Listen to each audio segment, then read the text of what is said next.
The reviews are in, and Bit Harmony is a hit. The New York Times calls it immaculate. Rolling Stone raves an immaculate podcast. Rotten Tomatoes certified freshes us with this review. Only 2 words can describe Bit Harmony. Im and accurate. And Chicago Tribune declares, this is truly, without hyperbole, the most immaculatest audio event of this or any lifetime. Now sit back, relax, and let Matt and Seth immacularize your soul.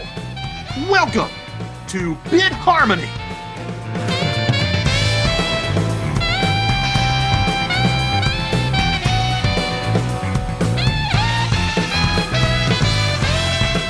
You're listening to Bit Harmony, a video game music podcast, a very special episode, actually. And I'm Matt. And I'm Seth. Today, we are talking about our favorite soundtracks so far of 2025, basically at the halfway point of the year. We did this last year in 2024. Thought it was pretty fun there, and also it kind of helps us from like not stuffing one episode at the end of the year completely full. Right. Like we literally wouldn't have been able to do this the way we would want to if it had just been one episode at the end of the year, you know? So yeah, it helps a lot. I also just think it's fun. We get a lot of voicemails. We get to hear stuff we haven't heard. I got to hear a lot of stuff I hadn't heard so far this year. So yeah, I'm pretty excited about it. Yeah, I'm excited about it too. It'll be nice because it means that the end of the year episode won't just be like 3 hours of Mario Kart. Yeah, it'll be like an hour instead, and then the other few hours are stuck here. Uh-huh. That's right. Yeah, that's right. Well, I guess that actually segues us well into our intro for this episode, right? Yeah, we're doing things a little bit differently. It's a new season, new everything here at Bit Harmony. Same charm though, I hope. Because of the just influx of voicemails and the fact that Presto specifically had called in a voicemail as I was editing the Final Fantasy VI episode and wanted to leave a Mario Kart request in here. He's got 2 voicemails alone. So I said, maybe instead of just one giant voicemail section, let's split this up. And I figured, why don't we intro this episode with Presto's second voicemail for the episode. Okay. Very, I mean, it may be confusing, but it's fine. It'll make sense. All right, so let's hear from Presto. Hey, Bit Harmony, it's me, Presto. It's summertime, which means I have more time to catch up, and I am doing the catching up. I'm currently on the Cave Story episode, but I could not miss a chance to call in about the Mario Kart World OST because, oh boy, this might be the best video game soundtrack of all time. And I've been playing Deltarune, which has, oh boy, that's an incredible soundtrack. But I've also, of course, been playing Mario Kart World, and I was told to send in like a specific track that I want to see in the episode. So this track, this whole soundtrack obviously is insane. Like the amount of things that they have Drifting Away from Fetching WarioWare in here. They have the Mario Maker title screen. They have everything from like Odyssey and 3D World and just literally everywhere. But I think the one song that I want to send in for you guys to listen to is Creative Exercise from Mario Paint from Mario Kart World. This song is insane. When I heard it in free roam, I was like, okay. So I hope you all enjoy and have a great rest of the episode. Farewell. Yeah, so it's funny. We tried so hard to squeeze as much Mario Kart in here as we can, and even in just that, Presto just citing some off right there. I'm like, man, we couldn't fit the Mario Maker title screen remix in here because that one is insane also. Like, yeah, I feel like we will need a second episode at the end of the year just for Mario Kart again. For more Mario Kart World. I mean, that's the thing. We're going to obviously get into this way more throughout the course of the episode, but Mario Kart World soundtrack is so insane that like Presto was like, when we put the call out for this episode, he's like, I'm sure you're going to talk about Mario Kart World. I'm like, okay, you need to let me know which song you want to hear because we are spoiled for choice. There's like 300 songs in that game's soundtrack and they're all amazing. Right. Like everything that you hear in the free roam specifically is incredible. Like there's not a bad whatever. We'll talk about it in a little bit. Yep. Let's hear Creative Exercise from Mario Paint, the Mario Kart World rearrangement. And real quick, Mario Kart World was composed by Atsuko Asahi, Masa Miyoshi, Takuhiro Honda, and Yutaro Takakuwa. And we will be back.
And that was Creative Exercise from Mario Paint, originally the Mario Kart World version of it.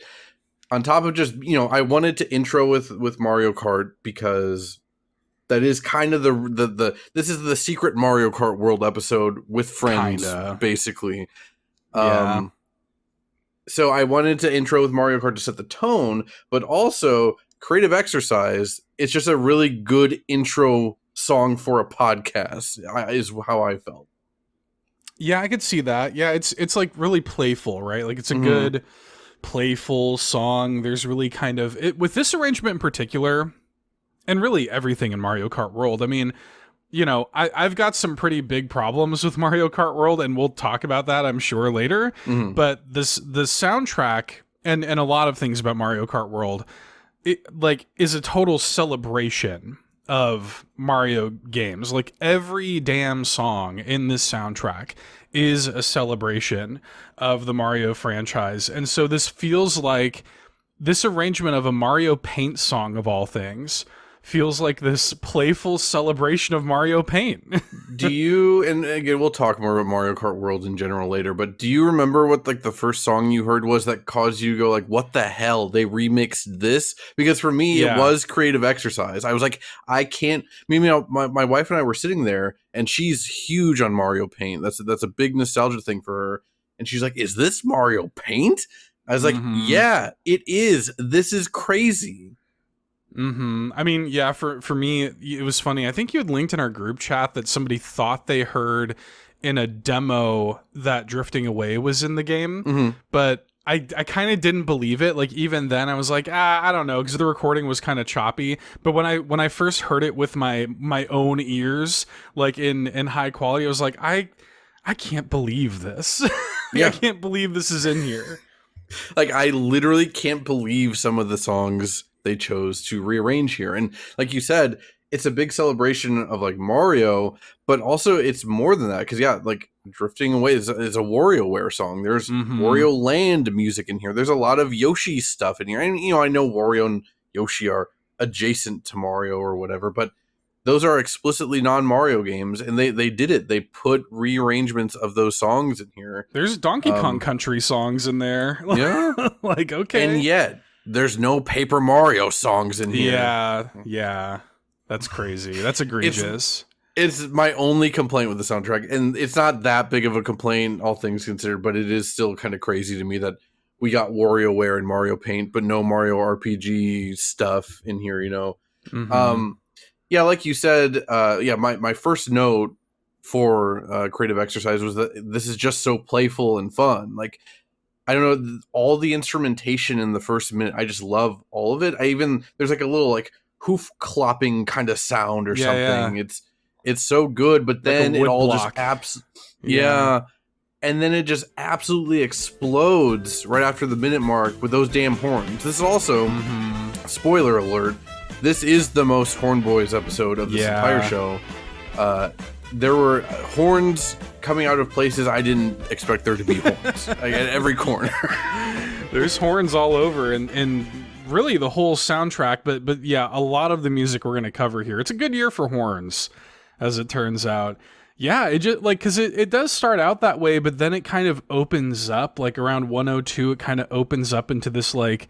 Yeah, real like swinging like jazz kind of thing with like the horn section comes in. There's like a string section, even like a little jazzy like bass walk and like a solo in there. Like it's crazy. It's insane how like how much clear love and attention and money went into the music of Mario Kart World. It's crazy. Right. Like this song switches genres like 4 times, and that's like a running theme with the entire soundtrack. Like, again, it starts off with this like fun kind of like almost like childish like instrumentation, and then it sounds like you're at like a cabaret club, and then you're in like a 60s game show or something. It's crazy. And like that also is partially what made me think this was such a good intro song, because it really kind of, again, it's Mario Paint of all things, but then like it's doing all these genre switches, and like there's so much love and care put into every ounce of it. I don't know. I was just so pleased at every turn in the open world of Mario Kart World when it comes to the soundtrack. Not so much every turn of the actual game exactly. Sure. To me, this is like the perfect encapsulation of like everything that makes the Mario Kart World soundtrack like audacious. Like it's downright like crazy at times. It's a feast. Yeah, it's a total feast. Yeah, if you're an adult Mario fan, you are you're in for a treat, dude. Yeah. Did you have anything else you wanted to add about creative exercise? No, I think we covered it, and also like there's going to be so much more Mario Kart World music in this episode. So yeah, we got to spread it out a little. Yeah, right. What do we have then for general housekeeping? Well, so I guess to start out, I want to thank people for checking out, we did hear some folks like checking out the Earthblade episode that we put up on the Patreon free feed while we were gone. So, there was some good feedback about that. People who were kind of finally getting to hear that episode, which was cool. I actually went back and re-listened to it myself just while I was cleaning the house. I was like, that's a good episode, man. I really like that episode of, that mini episode. So that was cool. Speaking of Patreon, while we were gone, I want to thank SAZ, who upgraded to the Triforce tier. I want to thank Solo, who came in at the Golden Banana tier. And thank you to Old Drake for jumping into the 1-Up tier. And by the way, Old Drake did let us know in the Discord that he has been going back through the backlog of old Bit Harmony episodes, because he joined up, somewhat recently. And I think that he hadn't listened to the back catalog just yet. And now he's finally working his way back through. And I was like, good luck, man. Because it's, he says, I'm a big fan of tangents and going off the rails. And I was like, well, then do we have a show for you, dude? Yeah. I think Old Drake joined around the Streets of Rage 4 episode, if I remember correctly. And yeah, so that's like 26 episodes prior to that you can really dig into. It's funny, who was it? I don't remember who it was at this point. Very early on, someone said, like, man, I really like your guys' show. I just wish there was like 30 episodes I could listen to all at once. It's like, well, now new people can actually have 30 episodes to listen to all at now once. There is. There are like a ton, just hours and hours of Bit Harmony now. We have developed an impressive back catalog. So I appreciate him for like showing that little bit of support and saying like, hey, like I like what you guys are doing here. I'll join up at the Patreon. So I appreciate everybody for your support over there on Patreon. And yeah, we'll thank y'all by name at the end of the show as always. So yeah, thanks for doing that. A great way to help us out and support the show for free if you do like the show is to review it. And we did get a new 5-star review on Spotify over the break, so thank you to whoever did that. Those are anonymous, but we appreciate it. Again, that's the easiest way to support the show. It's very quick, easy, and free. And no, seriously, it really helps. So we appreciate y'all for doing that. So yeah, we all heard that bot harmony about us being the third best or the third highest rated video game music podcast. We got to get up there. We got to rise the ranks. Yeah, we got to get up there. We also need to rise through the yokai ranks of yokai podcasts. Yeah. Get up from the 38. We got to get into that top 15. That's what I'm going for. That's right. Did you have, well, I know you had one thought or update on the Final Fantasy VI episode of the show, the previous episode. Well, really, I mean, yeah, I enjoyed that episode. It's been so long. I don't know if I have any like fresh thoughts on it or whatever post-mortem, but I do want to just give everybody a Nat update because we were talking about this pre-show. You're like, oh, there's a gnat that's been like flying around here for like days and like won't die. And I wanted to let you know, and I wanted to save it for the show, that our gnat problem did persist post Final Fantasy VI episode. And what I wound up doing was I bought this like device on Amazon. It's like this little, like you plug it into the wall and it emits like a blue light on the back of it. And there's like a big adhesive like glue trap on the back. So what happens is they get attracted to the blue light and then they get, stuck to the trap and die. And dude, within like, it didn't even look like we had that many gnats in our house, but within like 3 days, that thing was just covered in dead gnats. Like, it worked extremely well. I'm not here to like advertise a product or something, but it worked great, dude. It was like well worth the $15 or whatever it was. Yeah, I think I made a joke about like you doing a blitz input to kill the fly or the gnat on the previous episode. It actually sounds like now you're Edgar. Now you found a new tool to use against the gnats. Yeah, that was my ultimate weapon against the gnats for sure. Yeah, I don't really have. I have one specific postmortem thing on Final Fantasy VI, and that's that episode went up a couple days before the Switch 2 came out. I think that was June 1st. That episode went up. The day the Switch 2 came out, I went to the grocery store real quick just to get like snacks and goodies, so my wife and I wouldn't have to leave later because we ordered from the My Nintendo Europe website. So right. We were guaranteed a launch day thing in the mail. We just didn't want to risk it. I just wanted to go out and get the things I needed that day. So I went out real early, like at 8 a.m., way before my wife woke up. And I go through the mall, and the two electronic stores in the mall, both had big lines of people waiting to get in to buy their Switch 2s or whatever. And I was listening to Bit Harmony, the Final Fantasy VI episode, and the Minds of Narsh were playing, and there was something real. I don't know, I was thinking about humanity while viewing these people waiting in line for their Switch 2s. Everyone's looking real tired and grumpy, and they just want to, like, you know, it's the mall, so like the gates are down in front of these stores, and like you can tell, like, one person is like walking back and forth like a damn hyena. They just want to get in there and get their thing. And like that super somber, like, Minds of Narsh saxophone is playing. There was something there. I don't know. I'd have to workshop something, but there was something there that I thought was kind of beautiful, like Gunbrella kind of moment or something. Like, yeah. Anybody who's played Gunbrella, like this weird, like, post-apocalypse, like seeing the worst in humanity or something while a, you know, wailing saxophone plays in the distance. That's sort of the vibe of that game. Yeah. And then I came home, and then we got our Switch in the mail a couple hours later, and it was great, and I didn't have to go deal with any of that. And I think in the future I will never I'm with not you. order stuff like that if I can order it online or whatever again. Never dealing with that again.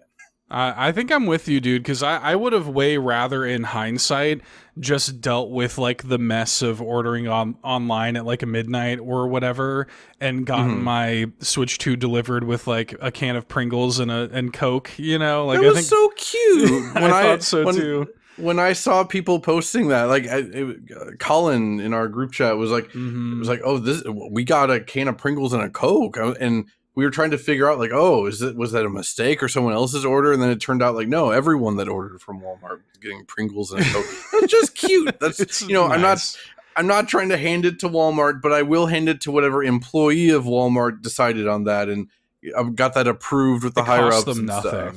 You know, Yeah. It costs them virtually nothing to do that, and it garners like so much goodwill with the customer. It's genuinely a very thoughtful, cute little thing. It's like your mom packed you lunch or something. Right. Like settle in for a day of gaming, sweetie.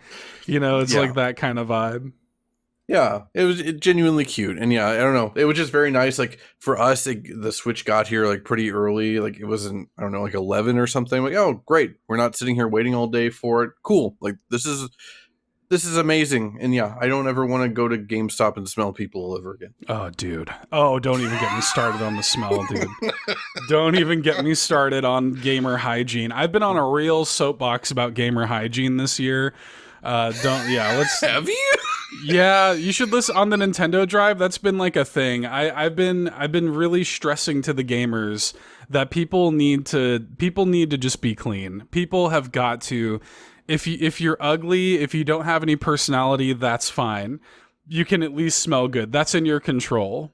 Yeah. You know, like, if you're in a public space with people miserably waiting for a Switch 2, you can at least smell good. You can take a shower before you go, put on some deodorant, you know, something. Like, my thing is, whenever I can, like, name a town or a village or something in an RPG or Animal Crossing, I've never been able to do it in Animal Crossing because the text limit is too small, but I always want to name something Fresh Breath, because who doesn't like fresh breath? It's Right. just basic understanding of humanity. Like, you can't just pop a mint or something before you go out there. Something. It's basic.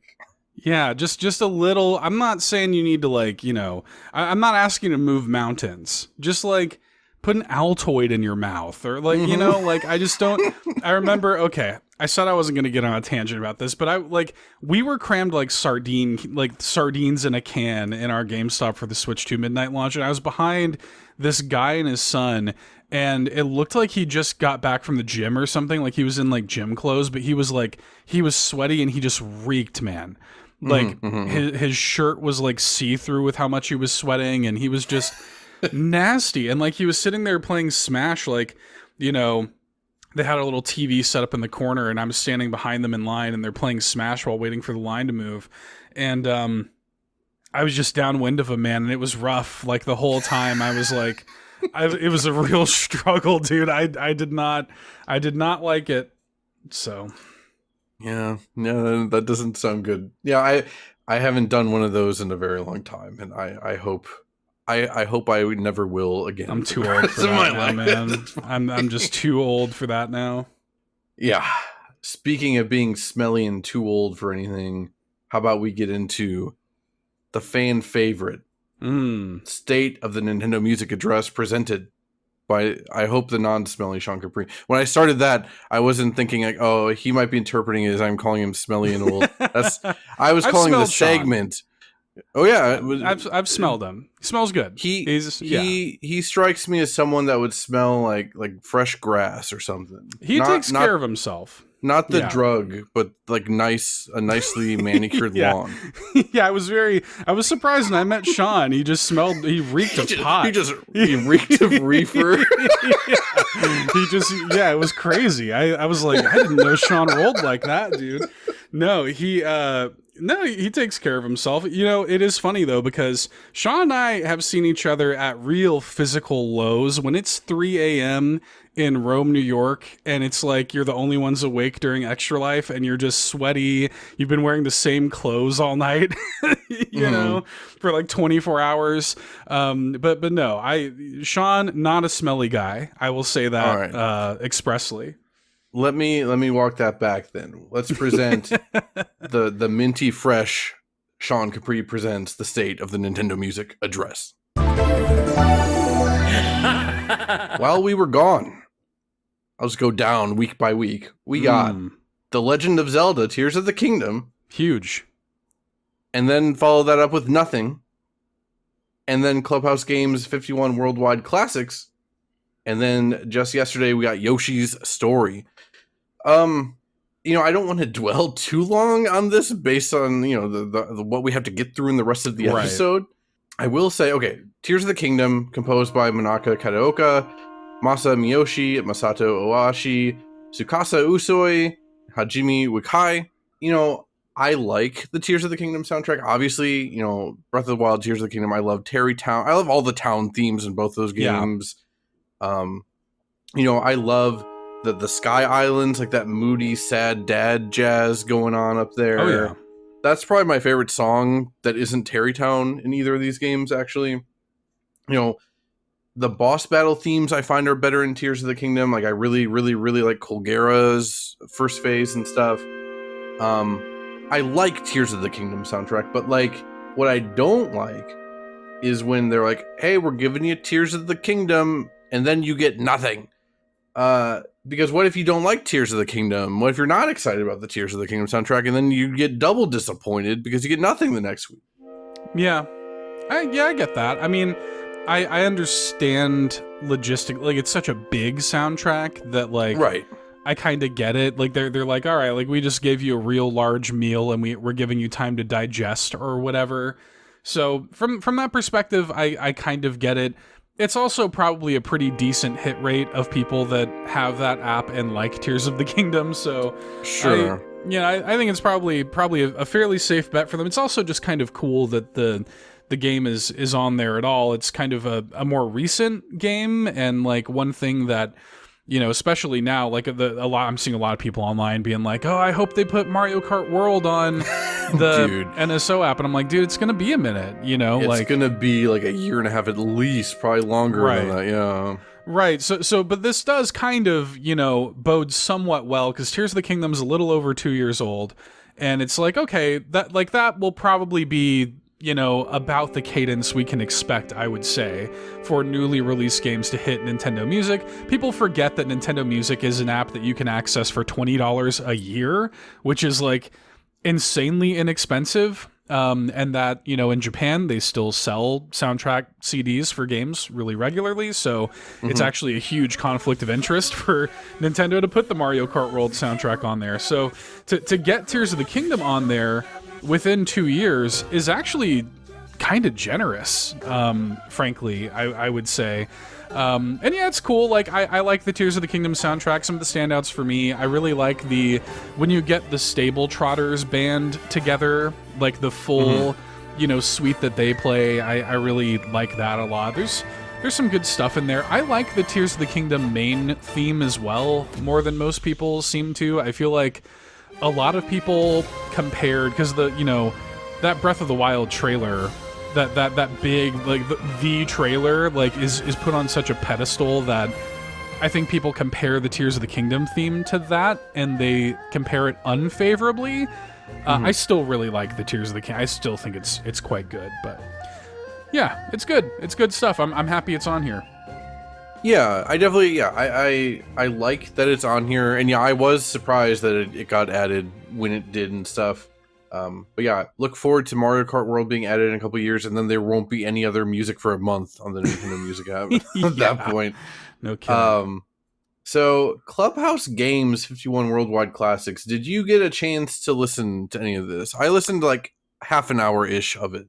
Yeah, I listened to a bit of it. I mean, I've put like over 50 hours in that game, Oh, okay. I think. Yeah, so I'm pretty familiar with it. My wife plays it still with some regularity. All we do is we play Mancala and Yacht Dice, which is Yahtzee essentially. And so we just play like it's basically just a digital version of those games, but we still boot it up, I would say, every few months. Like she'll ask to play it, to the point where when this dropped, I started listening to some of the music, and she had like a Pavlovian response almost to to the Yacht Dice music. She was like, "Are you playing Yacht Dice without me?" You know, I was like, "No, I'm just listening to the music here." Yeah, like, you know, from what I listened to, like, yeah, nothing is stand up, but that's by design. Like, it shouldn't be. It's a bunch of like card and board game stuff, tabletop stuff. Like, oh yeah, worth noting, this is composed by Toshiki Ayada. Yeah, I don't really. There's nothing much for me to say here, except, you know, if you are someone that is trying to put together something with video game related, or even not video game related, and you need some good getting up to something music to have in the background, almost every song I heard off of Clubhouse Games 51 Worldwide Classics was just getting up to something music, which again is a favorite subgenre of mine. But yeah, it's not something I can like sit down and really listen to, but it's cool. Yeah, I mean, it kind of should be unassuming, you know. Right. It shouldn't be super distracting. Yeah, but it's good. Yeah, I genuinely liked what I heard of it. It just, yeah, I'm not going to sit down and listen to it kind of thing. But I added a couple to like a playlist or two, you know, it's good for what it is. Lastly, which is funny because we also have Yoshi's Story to talk about later.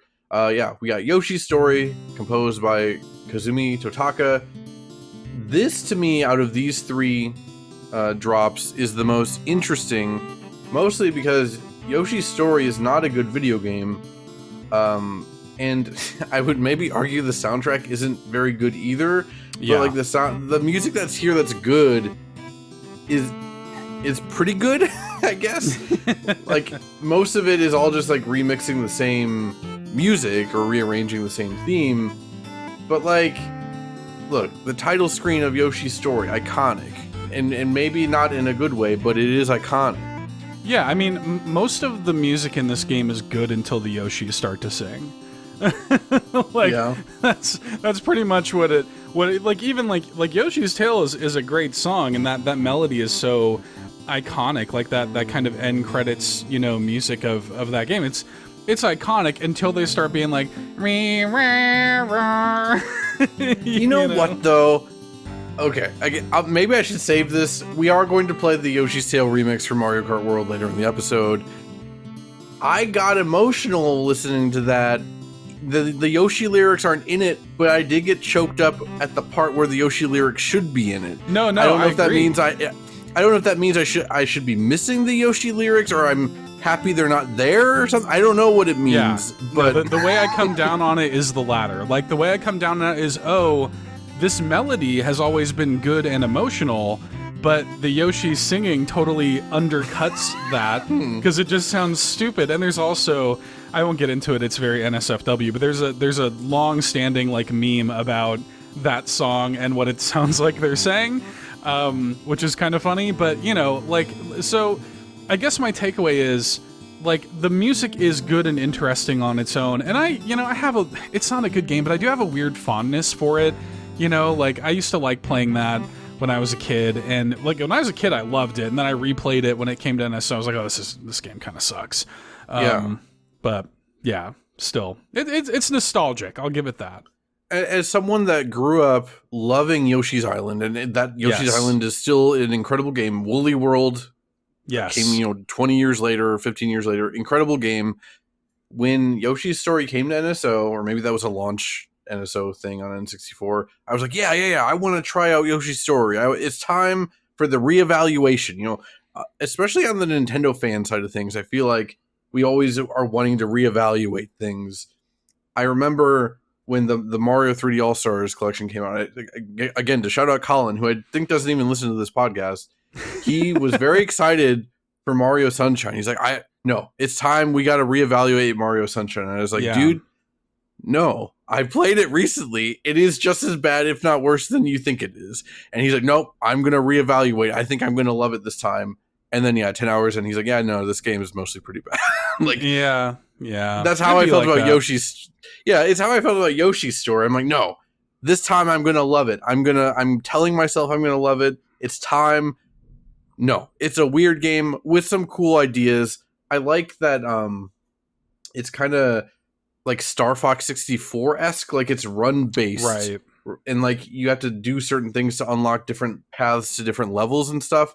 I don't think it makes a good first impression, and I think when I played it as a kid, it was too much for me to even really understand. And then it also just, as playing it in 2025 or whatever year it was I played it, it just sucks to control. It's not fun. It doesn't feel good the way Yoshi's Island does. So it basically has like nothing going for it unless you really like Yoshi's. The vibes are good. That's about the it. vibes are good. Yeah. But yeah. Yoshi's Story, you don't really need to play it. If I'm honest, you don't really need to listen to the soundtrack either. Just listen to all the Yoshi remixes in Mario Kart World. Yeah. Where do you come down on this as an overall drop then? So I decided to go with a B- for this. Because like it's weird. Like at my heart, I like that they added Clubhouse Games and Yoshi's Story. I think are two very like interesting drops that's the kind of stuff that I want to see added to Nintendo music, right? Like I like that a lot. That being said, Clubhouse Games is a very intentionally unassuming soundtrack, and Yoshi's Story soundtrack is kind of bad in a lot of cases, even though like I still like it, I like the melodies. I have a lot of nostalgia for the game. The vibes are good. It's not the kind of thing I'm going to go back and listen to. And so Tears of the Kingdom, I really like, but that's also a 180 or maybe 200 plus song drop or something like that.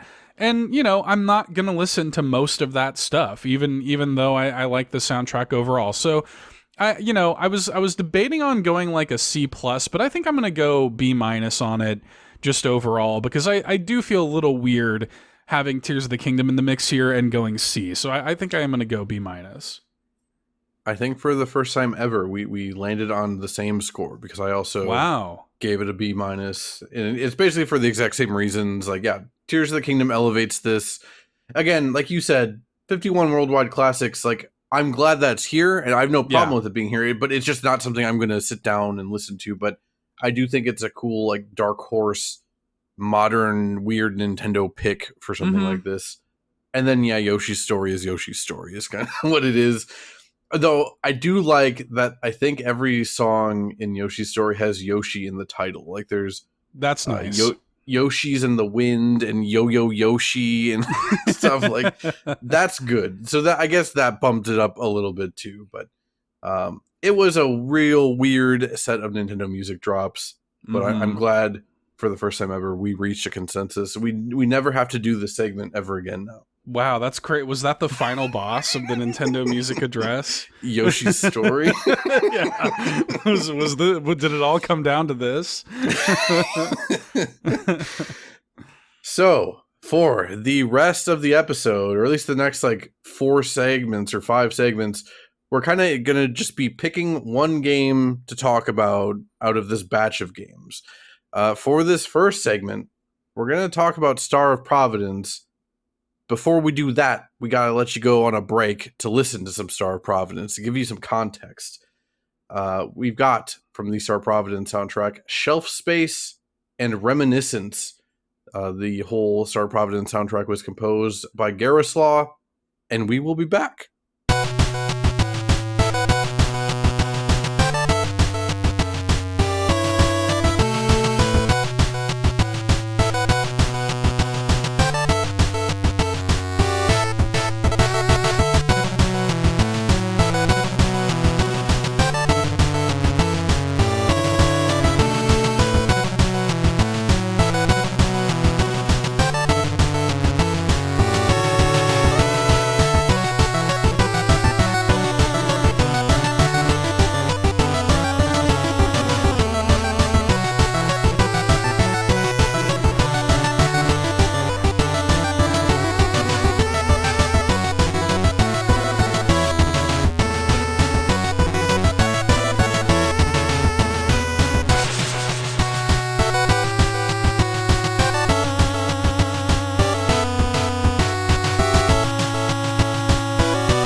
and that was Shelf Space and Reminiscence, both from Star of Providence.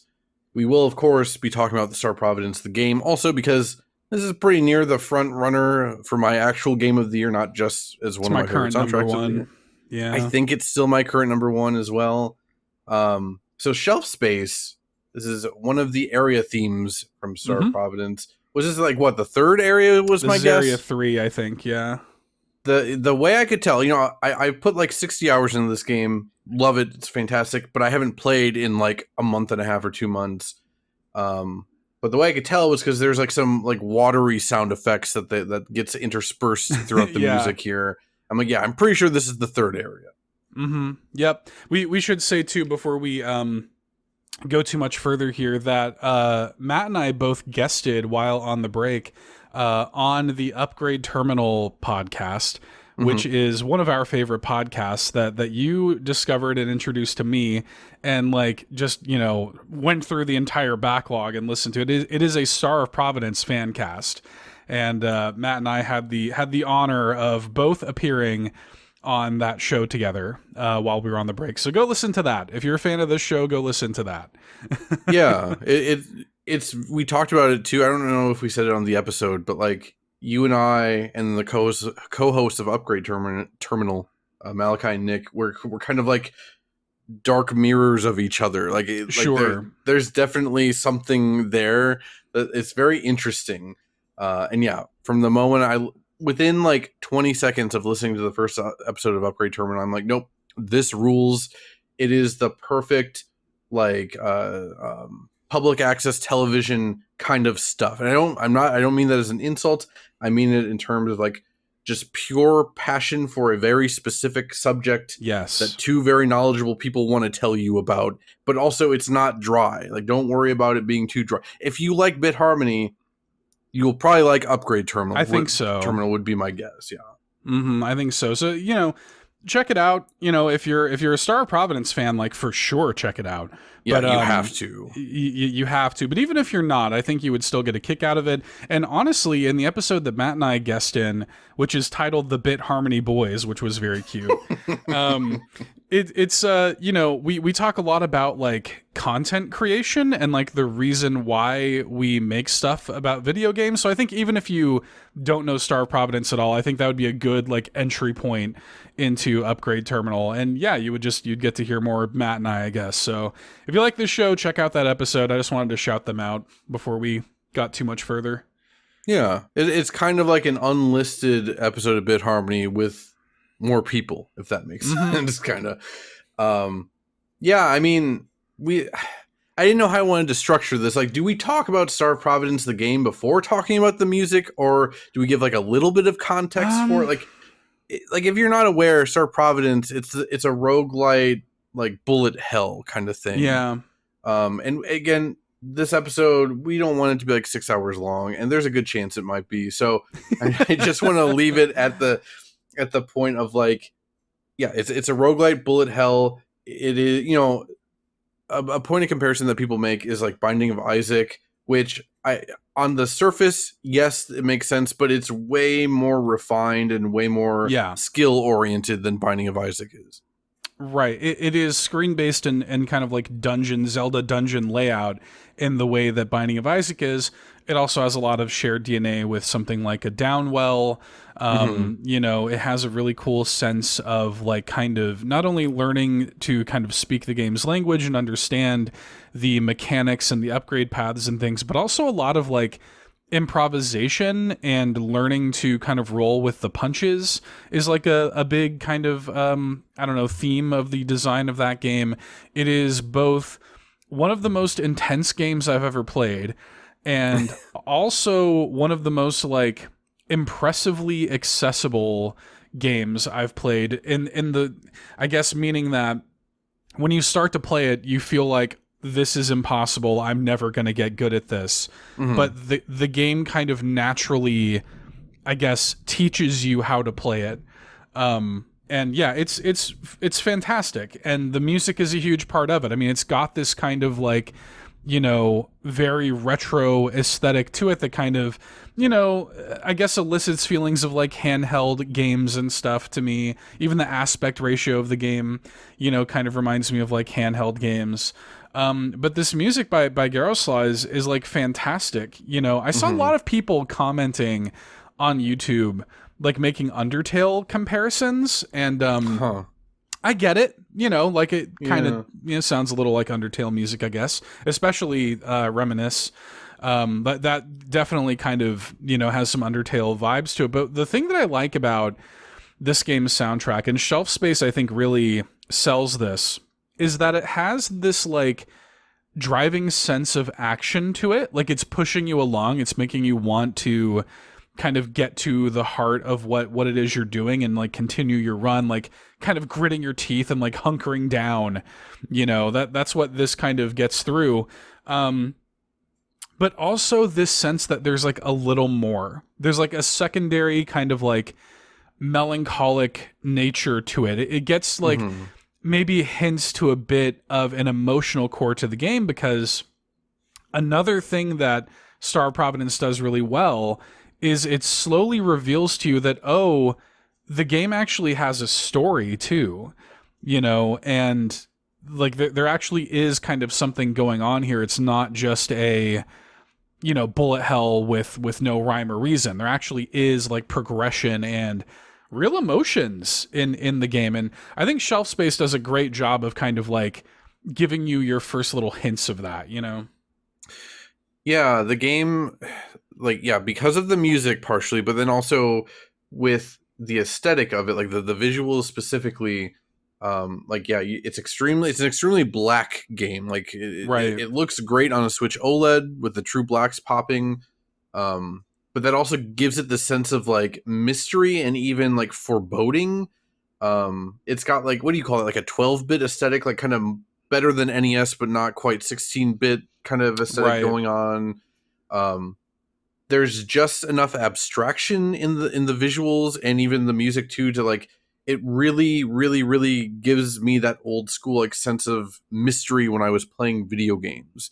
Like the roguelite nature of it also contributes to that, but the roguelite nature for me, where it most succeeds as a roguelite, is that bullet hells are a genre I've always appreciated from the outside looking in, but I've never had like the patience to like really learn one. I love watching them and stuff, and I've bought multiple bullet hells like on Switch and Steam over the years. I'm like, this is super cool looking. I play it for 20 minutes. I'm like, I will never touch that again because I'm too impatient to learn this. But because of Star of Providence being a roguelite, it's like, no, yeah, failure is the point. Like, you can make the argument with any game, like any arcadey game like a bullet hell, that yeah, they want you to fail and learn how to play it that way too, but the roguelite structure just kind of makes it more friendly in a way. Like, yeah, no, hey, this is supposed to happen. You are supposed to die. It doesn't feel as bad. I mean, you can still have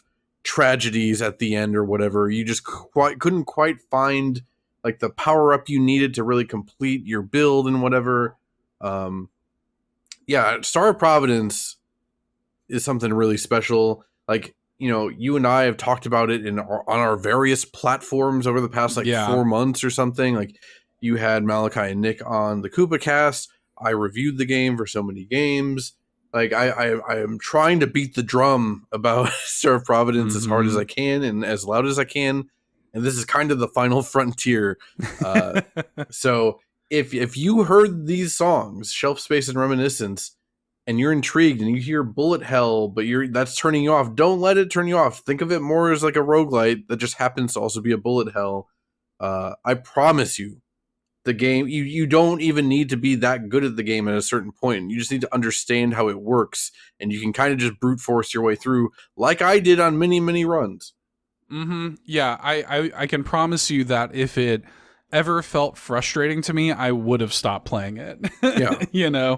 And like the cool thing about Star of Providence is you mentioned that kind of like that feeling that you often get in roguelikes. I mean, something like Blue Prince, for example, I fell off of Blue Prince because I felt like I just was unable to get like the right set of cards that I needed and stuff like that. I understand they're very different games, but you know, there's that feeling in randomly procedurally generated games where it's like, damn, if I could just get, you know, this thing that I need to progress or to get my build, like it feels like you're milling a deck or something. And it can very easily feel that way of like playing a roguelike bullet hell and saying, oh man, if I could just get this gun or that gun or whatever. What's great about Star of Providence is the game kind of slowly and naturally encourages you through its design to get good with everything. Like by the time you can you never feel like you're scrounging around trying to make your ideal build, because at a certain point you're kind of encouraged to make everything your ideal build. It's like low-key brilliant. Like you can find a use case for everything, and the game encourages you to do that through its design, to always be changing weapons, to always be changing up your strategies and stuff. It's encouraging you to constantly do that. And it's really, really brilliant. It's one of the few games, and probably the only game, in fact, yeah, the only game that we're going to talk about today where I'm like, this is pretty damn near perfect. Like I don't have any notes on this as a video game. Yeah, there's really nothing. Like if I have one complaint, I'm like, yeah, let me like buy more stuff for like the hub area, like the between rounds area. Sure. But that's the tiniest little nitpick I could possibly come up with. Like, yeah, it is a perfect video game. It's what, like $15. If any of this sounds good, you would be silly to not get it, just straight up. Yep. And I guess when it comes to Reminiscence, I don't have a ton of notes on it. My first note is somehow analgesic coded. Yeah, I had that too. Yeah. Yeah, it kind of gives me that a little bit. I mentioned the various Undertale references people were making in the comments, which I get. But really it's that, you know, that little chord progression with that kind of like droning synth that kind of underscores the whole thing, has like a real emotional movement to it that does make me think of Anodyne or even the ocean or something. Like just really effective at like, yeah, melancholy, but also, yeah, maybe nostalgia or something, which I mean, the song may as well be titled Nostalgia. It's called Reminiscence, you know, so it makes sense. I feel like, you know, obviously you can do good ambient chiptune music, and yeah, like analgesic games have done it, but like analgesic games are also working with like a different sound font. Like this is straight up trying to sound like a Game Boy kind of thing. And the fact that Garoslaw was able to like come up with this and make this super moody and sad and ambient with like a Game Boy adjacent like sound font is extremely impressive to me. That was like the main note I had about it. But yeah, I also had a note that it reminded me of the 2D areas, specifically from Anodyne 2, which, if you know me and know this podcast, that's like the highest compliment I can pay anything, basically. Yeah. Well, I like, and people who are listening to this and thinking Star of Providence is like just a bullet hell, and then they hear a song like this, like, oh wait, you like Ikaruga doesn't have music like this. Right. You know what I mean? Definitely. Did you have anything else you wanted to say about either of these songs or Star of Providence in general? Just go play it. Yeah, I think it is the game to beat for me for Game of the Year. Like I really, it is my favorite thing I've played so far this year. Again, one of the best soundtracks, as evidenced by us shouting it out. And, you know, again, Matt and I have both said plenty about it. Go read Matt's review, listen to the Koopa Cast, listen to Upgrade Terminal. And I hope that it speaks volumes that we are going out of our way to be so annoying about this game. Right. And it might come up again at the end of the year anyway, too. So who knows? Yeah. For our next game to talk about then, we've got Promise Mascot Agency. Let's go on a break then. We're going to play you Same Old, composed by Ryu Koyuki, and Chop 'em Down, composed by Alpha Chrome Yayo. And we'll be back.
that was Same Old, and Chop 'em Down, both off of the Promise Mascot Agency soundtrack. You know, the idea of structuring this episode like this, because it is structured very differently from our previous mid-year check-in and soundtrack of the year episodes, was that I wanted to kind of like get through stuff, but also give stuff more time to gestate instead of just blasting through like 3 games real quick. It occurs to me now that you and I have never really sat down together over voice to talk about Promise Mascot Agency. And now I'm wondering if we might be here for a minute. I guess that's probably true. Yeah. I mean, I think that we have pretty similar feelings on it. I really enjoyed it. You know, I thought that the interesting thing, so Promise Mascot Agency, I guess what it is, it's an open world, like Yakuza crime drama meets, like, I guess, I mean, it's a management sim where you are managing this kind of like this mascot agency that sends mascot characters out on various jobs, but all the while you're also like engaging in this open world in a kind of like, I don't know, Deadly Premonition meets like Simpsons Hit and Run, you know, kind of weird context. It's really interesting, but the thing that I really love about this game and like the open world structure of it is how like uninhibited it is. You really, because you don't like get out of the car and like you're just in this crappy little like boxy truck the whole time that, yes, you do upgrade, but like you're stuck in that truck. But for some, like the way they've designed the world, the way that like you can just kind of charge through everything on the world, the way you eventually can just kind of like fly around the world, I don't know, it winds up being this like uninhibited, freeing, like weirdly kind of like contemplative open world in a way. Yeah. No, I'm with you. Like it, you know, I reviewed this game again for so many games, and when we got it in, I was looking forward to this game. Like when they announced it, last year or something, like it was pretty high up my most anticipated games list, and I knew I would like it, just tonally wise and whatever. But yeah, when I actually started playing it, I literally couldn't put it down. I was playing the Switch version. We got it like 3 weeks before release. I was done with the game, like close to 100%. I didn't find every like trash bag or whatever. I was pretty close to 100%, like 2.5 weeks before the game was even out. That's the first time I've ever had that experience of like, oh, I literally can't put this game for review down. And yeah, the open world aspect of it, like if you were to see footage or see someone playing or watch a trailer, like, yeah, you literally don't get out of the truck. Like you effectively are the truck in this game. And yeah, it's dumb. Like the truck looks bad. Right. And there's also always a pinky mascot sticking out of it. Like it looks silly on purpose. Like you would just think the game is like a goof. Like it's just one giant goof. But the thing is, I wouldn't like this game nearly as much as I do if it was just all a bit, basically. You know, humor in video games doesn't always land, especially like when you're building a game entirely around humor. In fact, I find that it basically never lands in that case. Promise Mascot Agency, yeah, like Seth said, the open world is genuinely kind of great, if I'm honest. If you know, we keep talking about Mario Kart World. If you were to ask me what is the better like open world driving game this year, Promise Mascot Agency or Mario Kart World, it's definitely Promise Mascot Agency. You know, it's a much smaller world, and but like, I don't know, when I finally got the flying upgrade, or rather it's a gliding upgrade, but you can basically fly if you couple it with like the boost. It was so freeing. Like I could go basically anywhere I wanted in this dumb crappy truck, and it was awesome. Like I think that's one of my favorite gaming moments of the year, was getting the glide upgrade and then just boosting off the top of a mountain. It's the perfect setup. Yeah. Yeah. Just gliding over the whole map. It was so freeing and fun. Does this game run better on Switch 2? I would assume it does. I don't know. I mean, it honestly ran pretty well on Switch 1. I was pretty surprised by that. Yeah, I'd be curious I might need to re-download it and check that out. But yeah, I agree. Like, and I love that moment too. Like, because they set it up where you're already on top of the mountain, and they just set you up like right in front of this ramp, essentially. And yeah, you just like ramp off, and you're just gliding over the whole city. It's beautiful. And the game also has like a way better, way deeper, way more character driven story than you think. Going into it, which was, you know, also true of their previous game. And, you know, it's definitely it is a straight up like J-drama Yakuza story that plays it like fairly straight faced, all things considered, considering that this is like a world in which mascot characters are like biological. Like, it's not a dude in a suit. Like, they actually they're living beings that are mascots, right? Like like there's a whole like sub race of living beings that are they're mascots, and they have magical powers and stuff. Yeah, but it's like weirdly, despite that, weirdly grounded and human and like sweet to its characters, you know? Like, it's very kind to its characters, and even the characters that are objectively bad, for the most part, there are some who are just straight up evil, but like even some of the characters who are like bad on the surface, the game has some level of empathy for them, which I think is just very it is a good-hearted game that feels very welcome. And, you know, there's also a certain level of catharsis in the game because you are in this like haunted, cursed Japanese village that is being bled dry by an old gremlin that you have to overthrow. And even that it just feels very cathartic in today's age. You know, the haunted village really has a Cuomo of its own overseeing it, so to speak. And so it feels really good to take him down, you know? Yeah, the story is what surprised me the most about this game, honestly, because you see the premise being like a Yakuza running a mascot agency, and you see like the sense of humor with like Pinky like screaming and being murderous or whatever. And again, I went in thinking it'd be a goof, and like again, the game has a sense of humor and wants you to laugh and all that, but like, yeah, it was a genuinely sweet story, much in the same way that like actual Yakuza games are, to the point where the main character is voiced by the same voice actor that does Kiryu Kazuma, the main character of most of the Yakuza games. Like, at this point, one of the most beloved video game voice actors ever, right? Like, I can't think of many that compare, at least from like the Japanese side of things, especially. It's great. This is probably my surprise of the year, despite the fact that I was looking forward to it.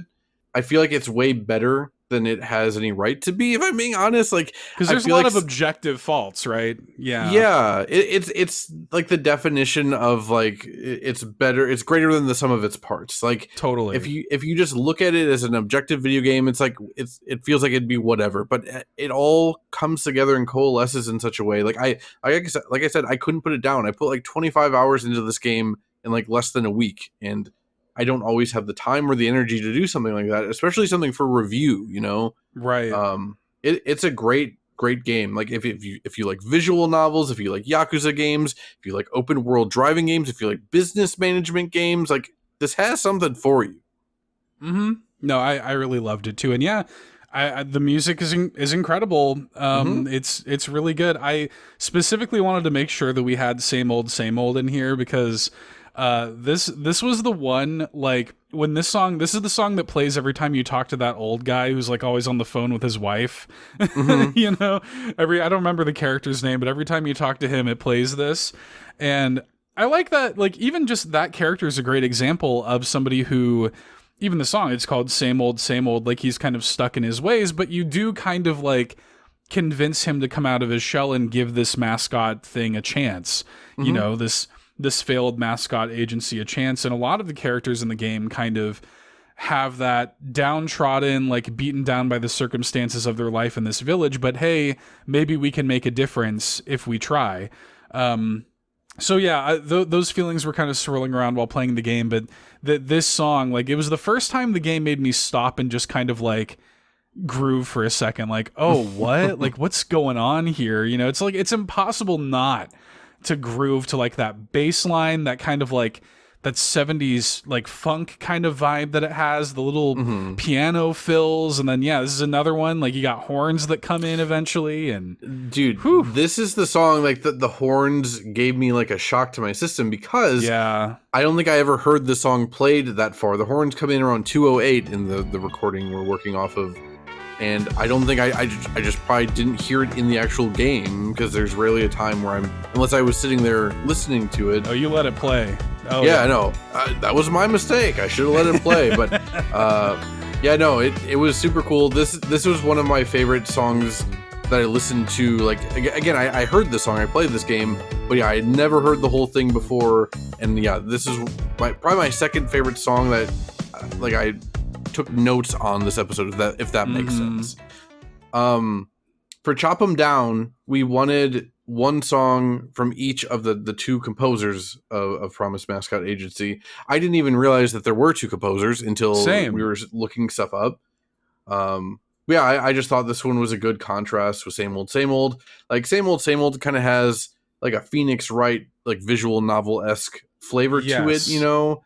Whereas this one is just full on just funk. Yeah, just like straight funk, straight, like kind of like 80s vaporwave. It's got those like little electric guitar sweeps in there, deep chunky bass, that's kind of juxtaposed to like the twinkly like keys and chimes and stuff. I really love this one. This one, like, I want to be on like the back of a speedboat or something while this plays, The breakdown at 106, followed by like slowly bringing the volume back up, and then there's even more funky bass after that. Easily my favorite part. Like, I actually got chills this morning making my notes for all this. Yeah, man. Hey, it turns out Promise Mascot Agency is really good. I just realized that, like, unlike last year when we did the mid-year checkpoint, like, all of these games are like on my actual game of the year list so far too. Like, it's not just soundtrack wise, but these are all just great games in general, Yep, same. Did you have anything else you wanted to add about either of those or Promise Mascot Agency as a whole? Nope, go play it. Also, Alpha Chrome Yayo is a great follow on Blue Sky. I'll shout that out too. He seems like a really cool dude. So yeah, he's really nice, and he seems like a good guy, and it's fun because he'll post like little videos of him performing and stuff, and I like that a lot. Like the stuff he's working on at the moment. He's fun. He's a fun follow. Also, seems like a dude that actually is like will respond to you, but not in like a I'm too online kind of way. Like, I actually want to have a dialogue with you, and I don't, that kind of thing, Right. I've seen too much of the too online people responding on social media. So it's he's a refreshing follow. Yeah. For our next game then, and our next break, we had to do it to you. We had to talk about Clair Obscur Expedition 33, which prior to Mario Kart coming out, this was easily like the front runner for like soundtrack of the year. Yeah. I'm sure like, as of right now, this probably will be the main argument for most people against Mario Kart World, and I get it.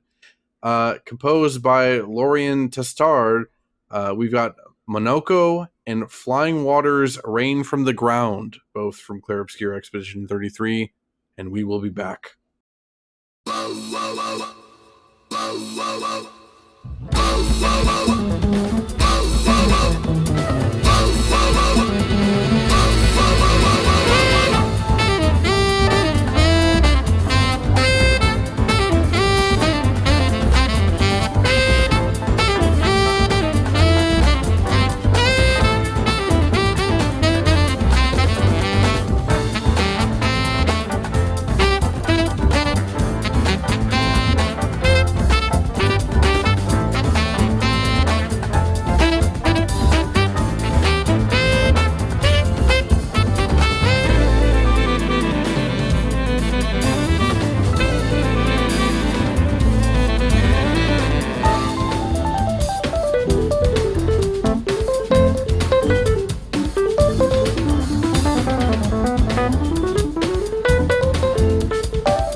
was Monoko and Flying Waters, A Rain from the Ground. I don't even know if we're following the same format we've been following.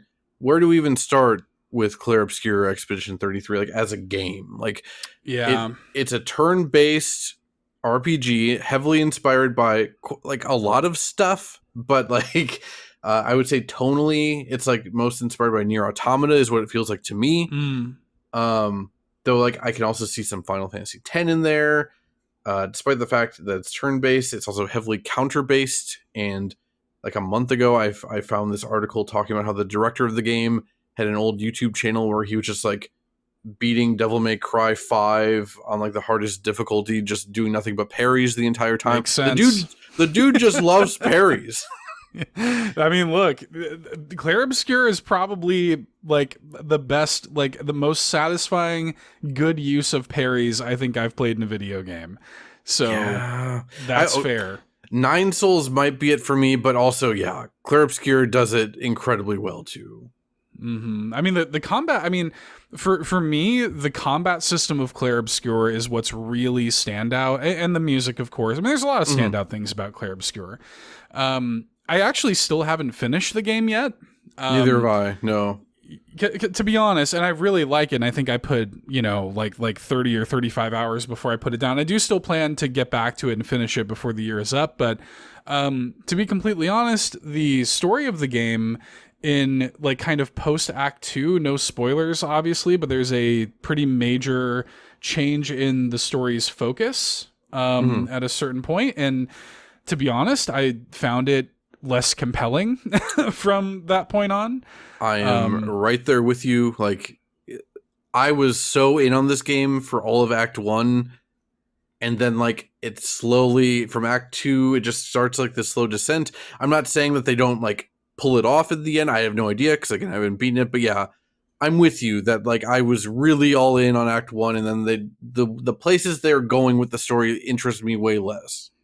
Right, because it begins to hone in on really like two characters and like the things surrounding them, and the kind of other members of your party feel at least like they become less and less important to the proceedings as the game goes on, which is a common thing with RPGs in general, but you just like the game starts so strong that you almost like have this hope that like, oh, it would avoid that trap, but it kind of doesn't. But it's fine because the rest of the game, really is so good. It's a great stalwart example of a game, that is working within limitations, of a game that is not asking for too much of your time and money, and has managed to be extraordinarily successful despite all of that. A game that was made fairly sustainably. Little things like how this composer, Lorien Testard, was found on SoundCloud, That's like so cool. That's it's so neat. Like we've talked about this on the show before. Like it kind of like it feels like stories you would hear in the early days of video games, like the way that like these games were made and how the teams were smaller and how like they would just find this musician who would, come in and do incredible work. Like Clair Obscur, is kind of a reminder of like, oh, right, like this kind of thing is still possible at this scale that, beyond just indies or whatever. Like there is space for something like this to come out, be standout, be one of the best games of the year, and, and still gives you a little bit of hope for like the future of video games, that a game like this can be as successful and well received as it has been. Yeah, it's frustrating. Like we talked about Masahiro Sakurai before, who is maybe my favorite game designer ever. Like I really am just fascinated by his brain and the way he thinks about games and stuff. But he had some comment very recently that was like, yeah, I don't know if like the game industry can sustain itself at this level if it doesn't lean into generative AI stuff. And that very much disappointed me because from my perspective, it's like, yeah, why are we trying to sustain ourselves at this level? Right. Like when you have something this year like Clair Obscur, which has like the heart and soul of an indie game, but doesn't feel like it from like a gameplay or production value standpoint. Like, again, I don't know the whole story. I don't know financials and stuff, but like if a small French studio can make this work. Why can't more game publishers make it work like this, you know? And, you know, coming specifically from Sakurai, that comment, I'm like, hey, you're making a sequel to Kirby Air Ride. Like, I'm very excited for that game. I can't wait to actually see gameplay footage, but I'm like, I don't want it to be a huge, all-encompassing, massive scope thing. If anything, I was kind of hoping Kirby Air Riders would be like a more focused, like, multiplayer experience. You know, again, I don't know what the game is going to be like, but I don't want it to be this huge, sprawling Kid Icarus Uprising style thing, because I don't think that fits that game. Right. And also, my thought process would have been, well, yeah, you're working on more powerful hardware, so why don't you scale down the scope of the game a bit? So obviously I can't speak to, I mean, also I'm way off on a tangent, but yeah, I don't know. It just, Clair Obscur came at such a time where it felt like it was needed for like the industry at large and for people to be able to see how things can be done, how things can be different. And like, it doesn't feel compromised in any single way from a budget standpoint, from a gameplay standpoint, from a design standpoint. This feels uncompromisingly the game they wanted to make. And that is super cool, especially in 2025. Mm-hmm. Yeah. And I mean, I'll also say too, that my hope is that people at the higher level, people that do make decisions like these and people who do scale and budget and greenlight projects and stuff will look at the success of something like this. Astrobot took the Game of the Year award at the Game Awards last year, you know, and Clair Obscur will probably do the same this year at this year's Game Awards, you know? Right. Like, I hope that people look at that and say, oh, like, these are two games in back-to-back years that did not take, you know, 10 years and $500 million to make, and were both very successful. And I hope it sends a message, and I hope it, you know, kind of can signal, you know, some kind of positive change in the AAA industry, because Clair Obscur's doing it, man. And yeah, it's great. Like I said, I have some issues with the story, but like damn near everything else I think is spot on. I think it's got one of the best, coolest, like constantly evolving turn-based battle systems I've ever engaged with. Like, Yeah. we kind of mentioned like that kind of parry system. It really is so satisfying and fun to pull off. The build potential in the game is so fun. The characters all genuinely feel really unique in your party. Yeah, it is great. Like it is a very standout game, and it definitely is going to be in that conversation this year. Yeah, like Star of Providence is my number one. As of right now, Clair Obscur is like handily like right there, number two. I think so too. Yeah. And like I will go back there and finish. In fact, I'm kind of, my plan right now is like once this podcast is done, I want to start getting back to this and finish it before Donkey Kong in a few weeks. Like that is my goal, I think, and I hope I could pull it off. I would feel very guilty if I don't finish this year, because it is one of the best RPGs I've played in recent years. It's not the best for me, but it is really, really damn good. And yeah, you know, we didn't talk too much yet about the music.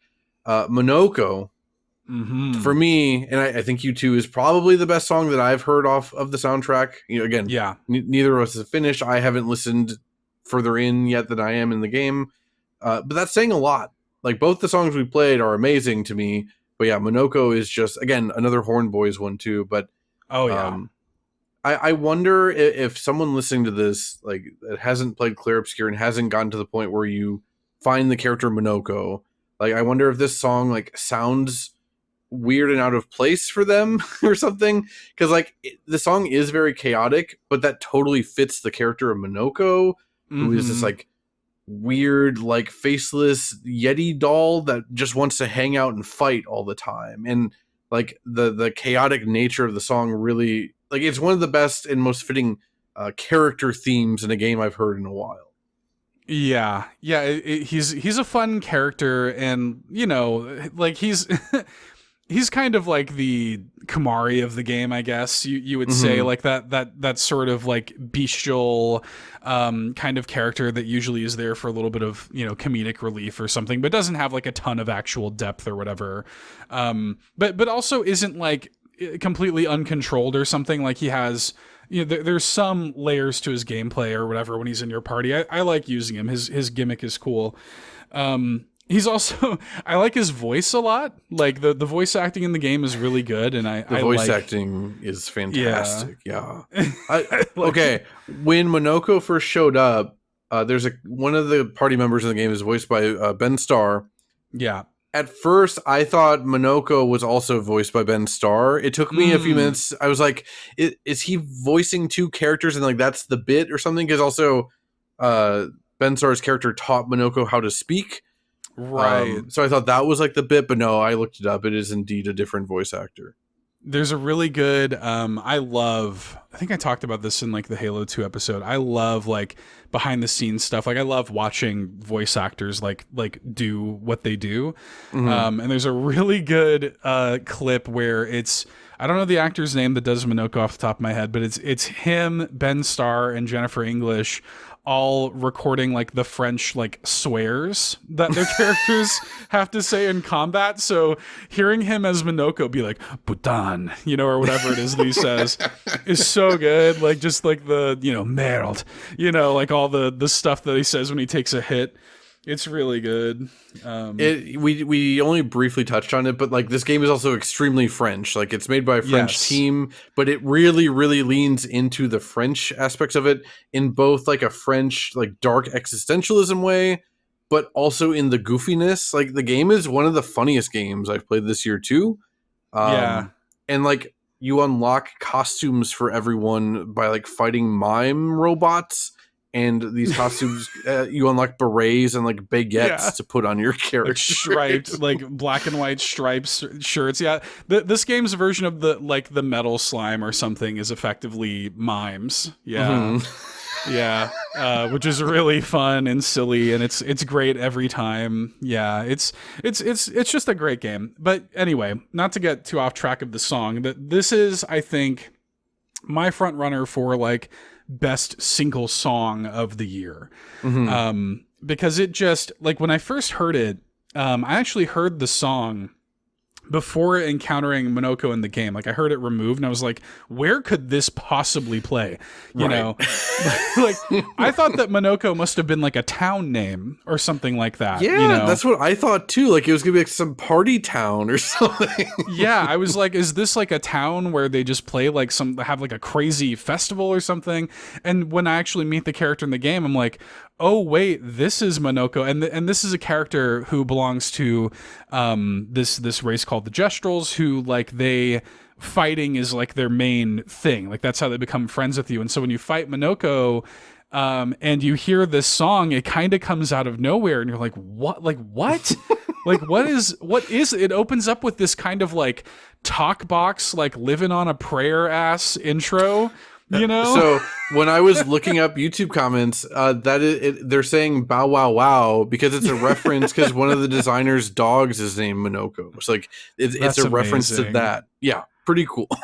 I love that. But then like it's one of those songs. One of my favorite things in a song is when all of the instrumentation, like every piece of it, stands out and like owns its own space because the horn leads of this are obviously the big standout, but the keys are also going crazy. Like even when it's just the rhythm, the bass is going crazy. Everything is going crazy.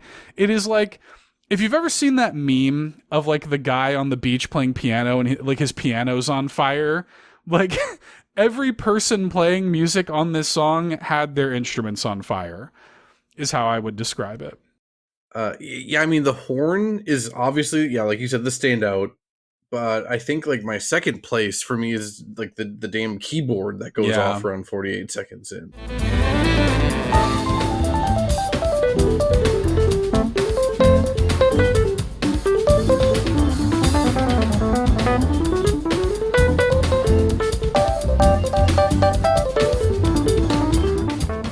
Sounds like something you hear on a song by The Doors for a little bit there. Like it genuinely is insane as like a brief intermission before the horn starts up.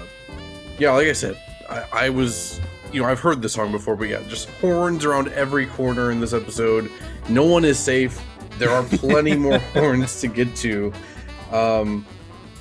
Yeah, I don't know. Did you have anything else you want to add about Monoko, or do you want to talk about Flying Waters Rain from the Ground? Yeah, let's get into this one because this one's also crazy. This, for me, this was my pick. I mean, I also would have picked Monoko, but that was like a demand of yours for this episode. Yeah. So for one, if you ever hear something off of the Clair Obscur soundtrack and you're like, oh, I wonder where that plays, it's almost always a boss fight. If it sounds Right. crazy, there are so many boss themes in this game. It's ridiculous. Yeah, Monoko is probably my pick for like favorite off the soundtrack, but this is probably my second. Again, having not finished the game yet. But this is also was the first song on the soundtrack where I was like, oh damn, like yeah, like what am I listening to right now? I think this plays like the maybe the second boss or maybe even like the first main boss. It's very early. You know, it starts off like it's cool, like right from the get go. Like it's more orchestral or like traditional RPG boss fight sounding until that nasty synth comes in around 42 seconds, and then I'm losing my mind. Like I think this was like my besides Mario Kart, like my music moment of the year. And with Mario Kart, again, it was more emotional and nostalgic and like making me like want to like clutch a blanket and just sleep for the rest of my life, and sadness and happiness. I don't know, but Clair Obscur, I'm like, oh, I don't even know how to dance. I'm just a corny white dude, but I want to dance to this, I think.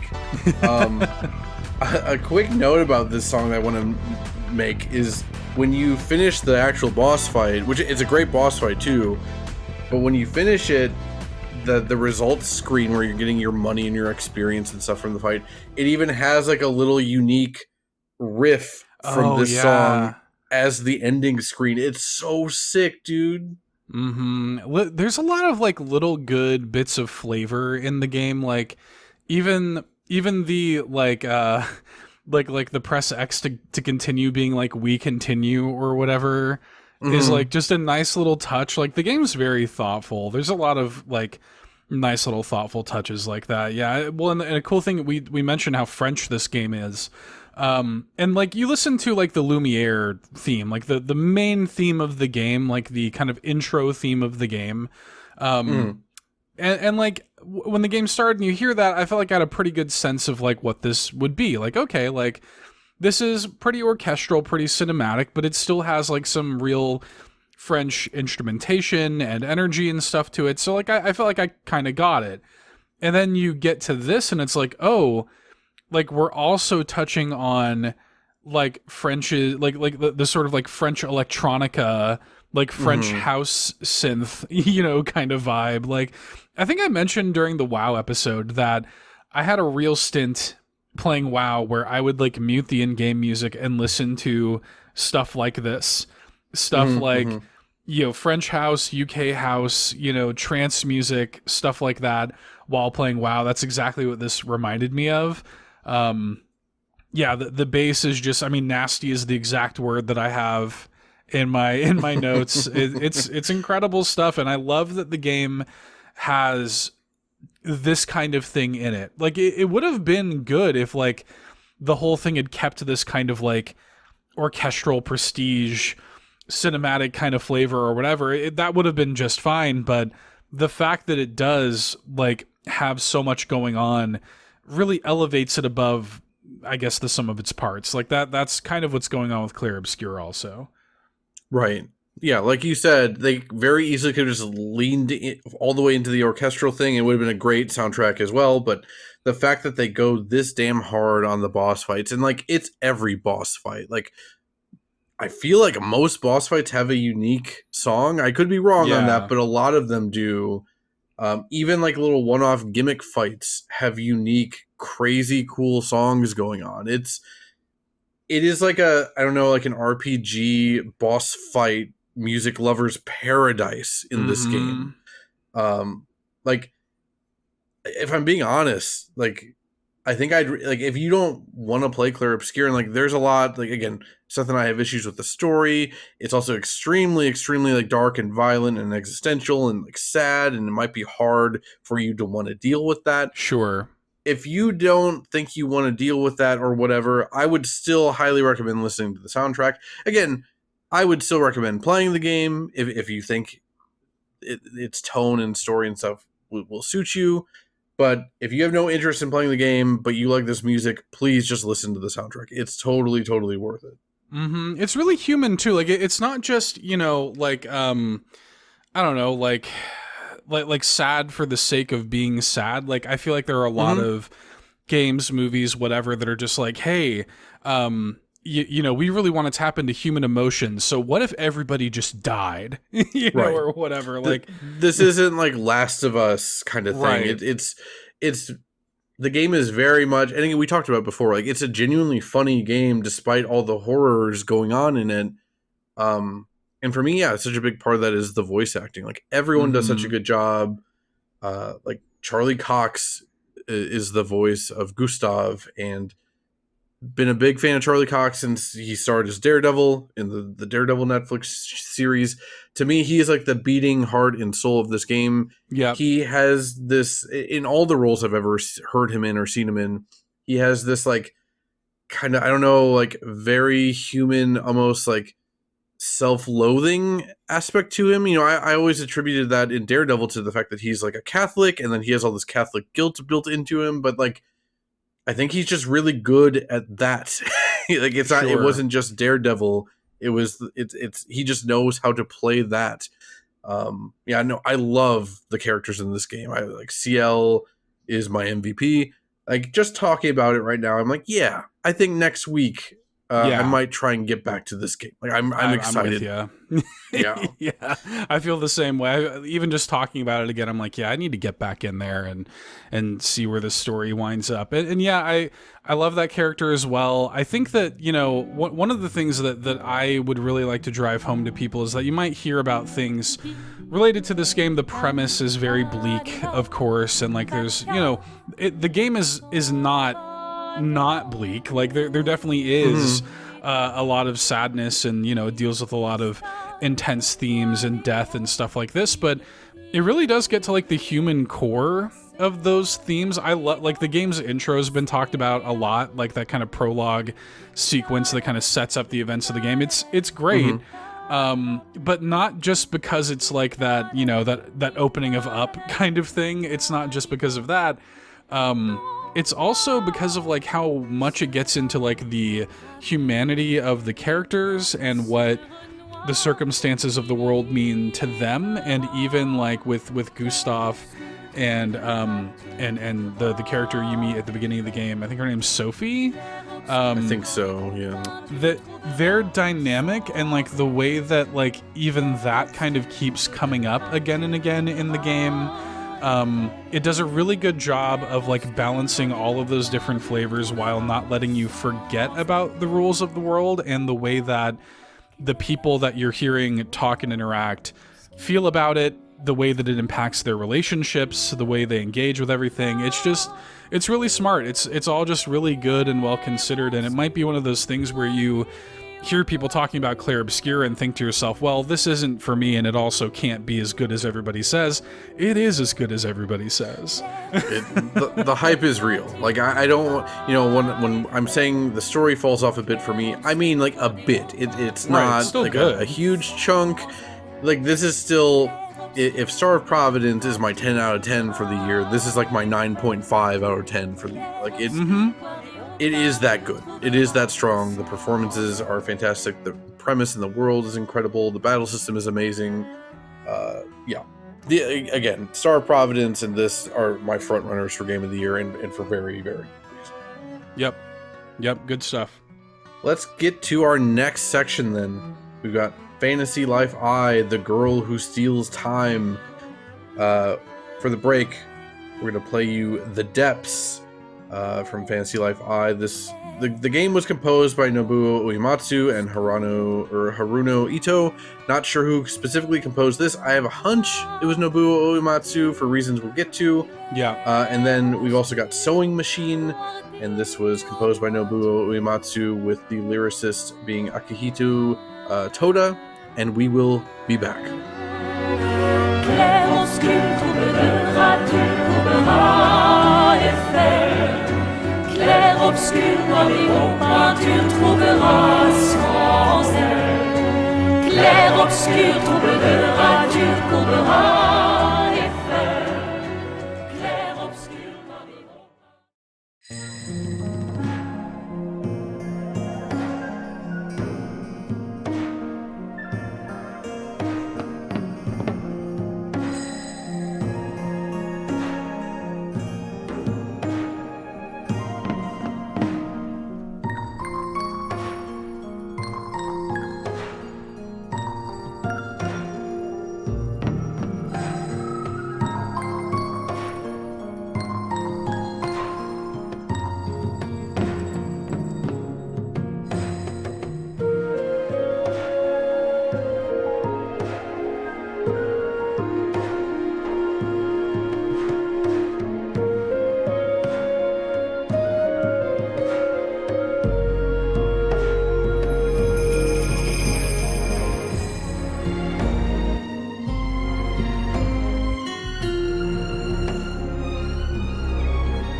was The Depths and Sewing Machine from Fantasy Life I. Fantasy Life I is one of my favorite games I've played this year. It has single-handedly like elevated the Switch 2 launch for me, even though it came out like a week before the Switch 2, you know. Like I put 100 hours into this before the Switch 2 was even out, and I've put another 60 hours into it since the Switch 2. It is the game I keep coming back to. It is like it's out Monster Hunter for me this year, in a way I wasn't expecting, in terms of like very replayable multiplayer, very like farming based game. Also, there is I meant like farming materials, but also there is actual farming in this game too. So there's that. In terms of like what it is as a game, it's a pretty like straightforward, simple action RPG with a job system. And it's called Life System. There's 14 lives to choose from, but you're not really choosing them. Like the way you should play the game is that you do all of the lives. It is just beneficial for you. You don't need to start off the game choosing all of them. You can come back to them later, but like the way you should be playing this game, and I know this is how you ended up playing, is like, hey, if you chose Angler at the start, which is also the first job I chose, like you might want to also do cook, so then you can cook all the fish that you're catching in the game. Yep. And the game just has this like loop like that of, hey, you're going into caves and you're finding all this like ore that you're mining because you have the miner life. Now you can go back to the village and do the blacksmith life and construct new weapons and armor and stuff. And it's also, once you've reached a certain point in the game, the weapons and armor you're making from the ore you're finding is way better than anything that like is dropping off of enemies, even like rare stuff. So it is this super satisfying loop of like it's almost like a simplified like cutesy Diablo in that way. Right. But way better for me personally because of the fact that it all goes into each other and you are the one doing all these things and stuff. And then that's without getting into like the multiplayer aspect. And like my wife and I have played, out of those 160 hours I've played, I think at least like 70 hours together, doing like the open world segment. There's also like a roguelite dungeon crawling aspect to the game that you can do in single player or multiplayer. Like she's finding recipes to craft things that I don't have, and she's making them for me. My blacksmith life is higher leveled, so I can craft her stronger weapons than she can make right now. It is some of the most fun. Okay, let me back that up. It's not some of the most fun. It is the most fun, like kind of brain turned off gaming I've had in years. Like, yeah, and that's not to like. I don't mean that in a negative way. It's just that the game is simple because that's what it's trying to do. But that all said, even the combat, especially once you get further down the skill tree, it's pretty satisfying. Like there's only 4 combat classes, and like there's Magician, which starts off pretty simple, but eventually you can like heal your whole party by charging like the strong attack and like swapping between buffs and heals and attack. The archer character, the hunter, you can do status effects and stuff. Like it starts off very, very deceptively simple, but when you get a decent chunk in, and not super far in, but just like, I don't know, 10, 20 hours, it really starts opening it up. And it's one of the most fun one of these I've ever played. Yeah. Well, and also like Animal Crossing's in there too. I didn't even think to mention that. Yeah. There's a whole Animal Crossing thing in here, and like villagers and islanders, and like you can decorate the whole exterior and interior of everything. And the terraforming is way better than in Animal Crossing. You're doing it with like a giant robot in first person mode, and like it's honestly like a dream game for me in a lot of ways. Like I love Monster Hunter. I love repetitive, like doing the same tasks over and over and like getting slightly better rewards for it. I love the art style of it. It looks amazing on Switch 2. It runs fantastic on Switch 2. Yeah. Like the music is great. Like it is basically everything I like about video games packed into this tiny, cute little package. I shouldn't say tiny. It's actually ginormous, how big of a package it is. Yeah, it's great. I haven't spent nearly as much time with it as you have. I've put I think I'm like 30-ish hours in. But I, the two things, I mean, you touched on pretty much everything I would want to say about the game. But the two things I would add is that it's so cool. I don't know that I've played a game this side of like Star Wars Galaxies, which I love. That like really incentivizes and makes it cool to play non-violent classes in an RPG. Like, it's so rare that a game does that, and Fantasy Life does it deftly. Like, the coolest and best, lives to play in this game, not to say that the combat's bad or uninteresting, but like, genuinely, I could have played this whole damn thing as like a fishing RPG, and I would have been satisfied. It's so neat that it manages to do that. I also agree with you that it is like one of, if not the best, like turn your brain off and just kind of play games that I've like ever experienced, frankly. Like there was, not to get too, into this or whatever and be a bummer, but like, there was a night this past week where some, really crazy and disheartening real world events happened.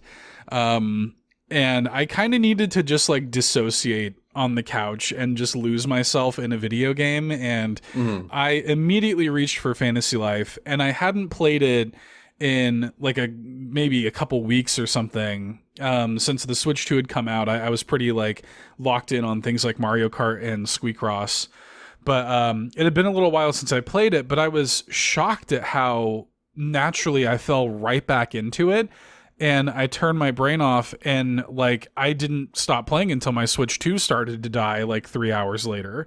I was like, oh wow, like even after spending some time away with the game, I really did just fall right back into this. It's perfect for that. So yeah, like it's the game doesn't want you to get lost at all. Like, but it also does this thing. We talked about Monster Hunter Wilds a few episodes ago, where that game feels like it sanded off all of the rough edges and made it too smooth. Whereas this game, it doesn't want you to get lost, but like if you do want to just like get absorbed by the game, there's plenty to do. There's so much to do. And like they're doing all these free updates. They're adding like a roguelite mode to the open world. They haven't detailed exactly what that means or what it looks like, but I am like beyond excited. Like my wife and I, even when we were out shopping downtown last week, that was when the news broke that they're adding this roguelite mode, and we just started talking about Fantasy Life for the next half hour. Yeah, despite the fact that we were like so cool. out doing stuff, Yeah. No, it's amazing. I think one of my favorite things about this game was the night you were streaming it, and I woke up and you were still playing it. You'd been playing for like 6 or 7 hours or something. Yeah, and I was like, oh, I wonder where Seth is. I wonder what he's doing. And yeah, you were just being a fisherman. You were being the angler class. Yeah. Because I played like a decent chunk of the first Fantasy Life on 3DS. I didn't play nearly as much as this one. And that was exactly what I did there too. Like I was the angler. I'm like, no, I'm doing angler and I'm doing cook. And that's what I'm doing. And yeah, you can genuinely play that way. Again, it's not exactly recommended, but yeah, you could totally play that way. You get party members that can like do the combat for you if you want. It's a really interesting game. I've never played anything like it exactly besides the first Fantasy Life. The closest comparison I can actually make is kind of Dragon Quest IX on the DS, which was also made by Level 5. But yeah, I can't recommend it enough. If you are someone that's wanting like a meaty, either single player or multiplayer thing to really sink your teeth into, this is like my go-to this year. Like I am expecting to play this for a majority of the next like 6 months to even a year, depending on the update frequency. When it comes to the actual songs that we played a while ago, The Depths is hands down my favorite song off of Fantasy Life I. When you first go down into the depths, I thought it was just going to be like this short, quick little area, and I was really bummed because I'm like, wow, what is this music that's playing? But no, especially in the late game, you actually have to spend a lot of time in the depths, and it's great because of the music. I don't know, it just sounds like an old school Final Fantasy dungeon song, and that's also why I assume Uematsu is the one that composed this one, but I don't know explicitly. Just so many cool music choices with this song. I really like, there's like bell chimes going on, and there's also like weird ancient wind howling noises you can hear occasionally. Like it really sells you on the fact that like you're exploring these ancient ruins or whatever. Yeah, I don't have a ton to add. I call out the bell chimes as well, and my notes. Yeah, just it sounds like a really cool, like ancient sounding dungeon theme. However, I felt really validated when I was looking at the YouTube comments from this, because I was like, this sounds like the Macalania theme from Final Fantasy X. Yeah, it does, now that I think about it. And then I go to the YouTube comments, and one of the early ones that I saw called that out. Like, this sounds so much like the Macalania theme from Final Fantasy X. I was like, yeah, like, that's what this instantly made me think of. It sounds like a Final Fantasy X song.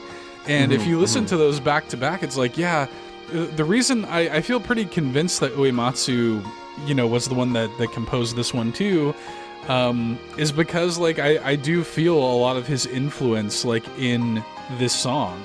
So it's really neat that you can kind of feel that in this. Yeah, for sure. And yeah, obviously our previous episode was Final Fantasy VI, so we talked a lot about Uematsu and heard a lot of his music in that episode. So that's also maybe why you and I are right now in particular kind of trained. Yeah, exactly. When it comes to Sewing Machine, we don't need to talk about this too long. I just love it. I love how melancholic and sad and Japanese it is, which is funny because we've got another one of those coming up in a minute. But so what happens in Fantasy Life is when you reach Master Rank, the second to last rank on a life, they play you a song about the life or the class that you are. And so this is for when you reach Master Rank in the tailoring job. I will say I do recommend playing this game with Japanese vocals or voices just for the songs alone, because they did do English dubs of all the life songs, and I do not like them. I'm not usually that much of a stickler for, like, oh, you need to play in the original language or whatever, but, like, the English versions did not capture the vibe of these songs very well. Sure. It feels like, I don't know, like Barney the dinosaur versions of these songs, if that makes sense. Is he called? He just called Barney. He's not Barney the dinosaur. He's not. I don't Bugs even the know, bunny. dude. Like 90% of our audience probably doesn't even know who Barney is at this point. Okay, it just sounds like a bad kids show version of these otherwise really fun songs. Okay, maybe a mini tangent. Did I ever tell you about when I met Barney the dinosaur in Universal? Did I ever tell you this story? I don't think so. Okay, I mean, it was just a dude in a Barney suit, but it was but it was still pretty fun for me. So I was a big Barney fan when I was a kid. Like, I loved Barney when I was a really little kid. And so, grew up with it and stuff like this. And eventually, you grow up and you get old. I'm not still, like, listening to Barney when I'm 35, right? But my wife and I went to Universal Orlando. It's actually where we got engaged. We went there in 2017. And it was the last year that they were doing a Barney live show there. There was a lot of stuff that was kind of getting, like, phased out while we were there, and that was the last year they were doing Barney, and I was like, oh, I feel like I have to go. Like, I used to love Barney when I was a kid. I feel like I need to go in here and see what's up, And it was also a good way to get out of, like, the Florida heat or whatever. And so we watched this Barney live show. We're, like, the only adults that were in there with no kids. But, like, I had a blast. Like, it was actually really fun because I knew all the songs. Like, all the songs they did were the songs from when I was a kid, like the raindrop song, like standing outside with my mouth open wide. I knew them all, And so I'm just in the crowd, like, having a great time singing along to Barney music. And also, like, the employees there, like, loved that I was loving it. Like, they were like, oh, I could tell you were, like, a big Barney fan as a kid, and they said, do you want to like meet Barney or whatever? I was like, hell yes. Like, I want to get a picture with Barney. So there's a picture of me with Barney. Maybe I'll put it in the Discord that I took. And yeah, I got to hug Barney. I fist bumped him when it was all said and done. And it was great. It was a great experience.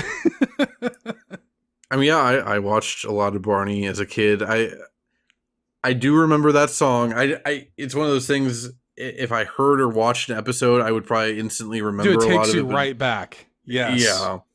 I will say the idea of, I don't mean this as an insult towards you. I'm sure you'll understand that when I get to it. But the idea of going as an adult to watch a Barney show at like Universal, like without kids in tow, to me is like the equivalent of like going to like a little league like baseball game and like cheering on other people's kids, and you don't have a kid. Great.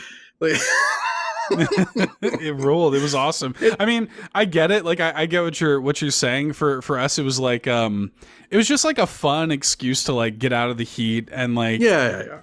It was also like I was kind of my heart was warmed by how not weird the employees were taking it, you know, like like it was, you know, I was there with my wife, like we were just hanging out and having fun and just enjoying the show. And when Barney, the way it's set up, he like bursts out of the center of the stage and he like runs around. He went to me first and like waved at me.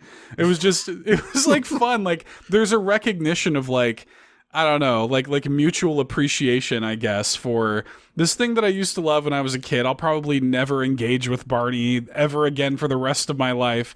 It was like almost like one last time I got to be 5-year-old Seth with his little Barney doll again. You know, it was kind of nice. Like it was just, anyway, it was a little, I fist bumped Barney at the end of it. Barney is a great character design for like a small child, like a big purple and green dinosaur. That's just fun colors, you know, like I always appreciated, like I find the small Barney version, like the plushie that's like his legs are shorter and stuff, like he's not super tall because there's not a person involved. I find it very cute even to this day, but I don't know. There's a part of me now, I'm like, am I gonna watch like Barney episodes or something like this weekend? Like, the new Barney sucks. The new Barney design really sucks. It's not good. I didn't know he had a new design. Yeah, he's not like a guy in a suit anymore. He's like a CG, like rebooted Barney. Yeah. Okay. I mean, I guess I get it. Yeah. Yeah. Sure. Anyway. That was the Taylor song "Sewing Machine" from Fantasy Life Pie. Let's go on to our next one then. We've got To a T, which is the one game we're talking about today that I'm not familiar with. Or I mean, I am familiar with the concept, but I've not played it, is what I mean. Sure. We've got Train Song and Giraffe Song to play for you. Train Song was composed by Sakai Asuka and Yasuyuki Horigumi. And Giraffe Song was composed by Sakai Asuka and Rebecca Sugar. And I'm sure we will talk about that when we're back. 「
みだねラララララララララいつでもラララララララララどこでも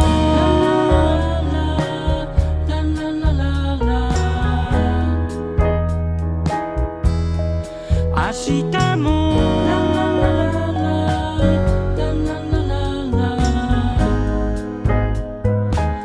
笑えるといいね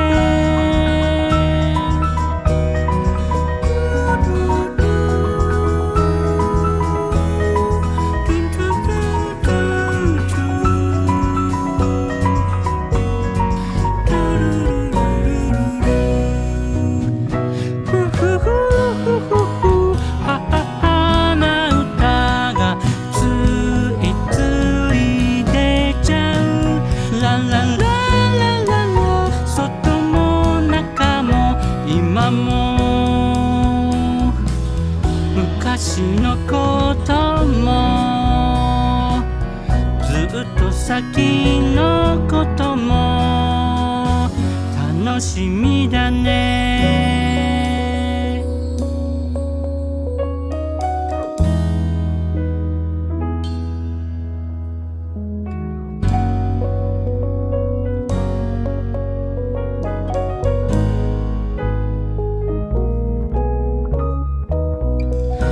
卵を割って目玉焼きを作るガタごと今日はどこに行こうかな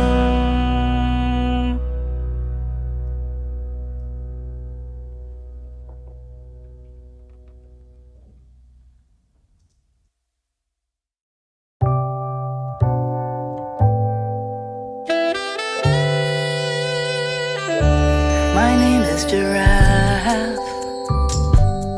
I went to a school so I could learn how to cook because I love to eat and share food. Cooking is so amazing. I think it's really magical. Taste, smell, texture, temperature, gotta be just right. I wake up at 3 every morning to bake the bread for sandwiches. Then I go to my tiny garden to pick the ripest vegetables. I wake up at 3 every morning to bake the bread for sandwiches.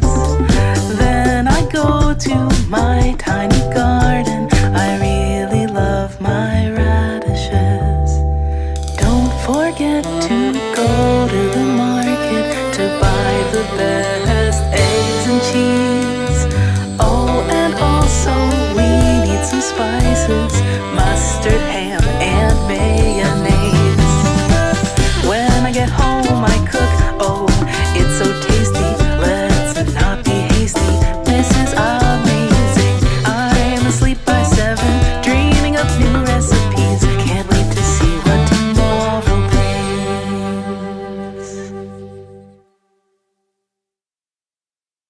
That was Train Song and Giraffe Song from To a T. So before we start talking about this, I'm very excited to talk about this. Sell me, or not sell me, but pitch the audience on To a T, since I can't do it, since I've not played it. Sure. To a T is the new game from Keita Takahashi, best known for the Katamari Damacy series. He's a really interesting. We've talked about Katamari on this show before in some form, I feel like. It was on the Oops All Remixes episode. We had that Michelle Heafy That's right. cover on there. And Good memory. Also, Yeah. yeah, I have a weird memory for very specific things. I don't remember what I was doing last week. I forgot that like my wife bought me like a hoodie last week until she mentioned something about it yesterday. It's crazy we haven't done a Katamari episode. I had that in my Yeah. notes, but yeah, sorry, go ahead. No, we should do a Katamari episode. I love him and his games, and I don't think To a T really made me realize how much of a fan I am of his. Like, I have played basically every major release that he's released, and To a T in a weird way feels like not only does it reference a lot of his older work, but To a T I think is maybe his most cohesive game, because Keita Takahashi, not to get like too in the weeds on this, but he is very concerned with using the medium of video games to convey feeling, and the gameplay of his games are typically to convey feeling or some kind of central theme that is usually a little bit, I don't want to say obfuscated, but it's not usually like the point of the game beyond like the way that you feel about it when you're playing it, if that makes sense. And, you know, Katamari is about this like meditative experience, like rolling up a bunch of stuff into a big ball. But also Keita Takahashi has said another way that you could read into it is that it's about like consumerism and like the little crap that we have laying around all of our houses and stuff like this. So, you know, there are a lot of layers to his work, and I really like the auteurship of all of his games. And, you know, something like Watam is about building community. It's also a silly little kind of puzzle game, but it's about building community and holding hands and being connected to the people around you. And anyway, To a T is a game that is, I guess, inherently about living with a disability. You are a teenage kid who is constantly in a T pose. So like your arms are both outstretched the entire time. And they deal with a bunch of different themes related to that, about the way that the main character has to like adapt to that life, to living that way. For example, like the spoon to eat their cereal is like extra long, you know, because their arms are always locked. So they have to have a real long spoon and like a real long toothbrush, you know. Their little dog companion has to help them get dressed and stuff like this. And even like the theme song of the game, which is called Perfect Shape, you know, kind of talks about like, you know, the little things are hard for me, you know. So the game is like kind of about living with a disability, but even more than that, it's about kind of embracing your own uniqueness, and that the imperfections of humans is what makes them beautiful. And, you know, like that actually is kind of worth like celebrating about ourselves. The things that are imperfect about us are also the things that make us beautiful. It's interesting that Rebecca Sugar is involved with the game, because in that way it kind of reminds me of Steven Universe, like the idea that Steven Universe is about, you know, these gems that come to Earth because they're so fascinated with humans, and they find humans and humanity so beautiful. You know, To a T is kind of like that as well. And not to get into too many spoilers, there's way, way, way more story in To a T than you would ever expect. And okay. Yeah, I was not expecting to hear that. It goes to some pretty crazy places. It's also an open world game for no real reason. and it's not a particularly great open world game either.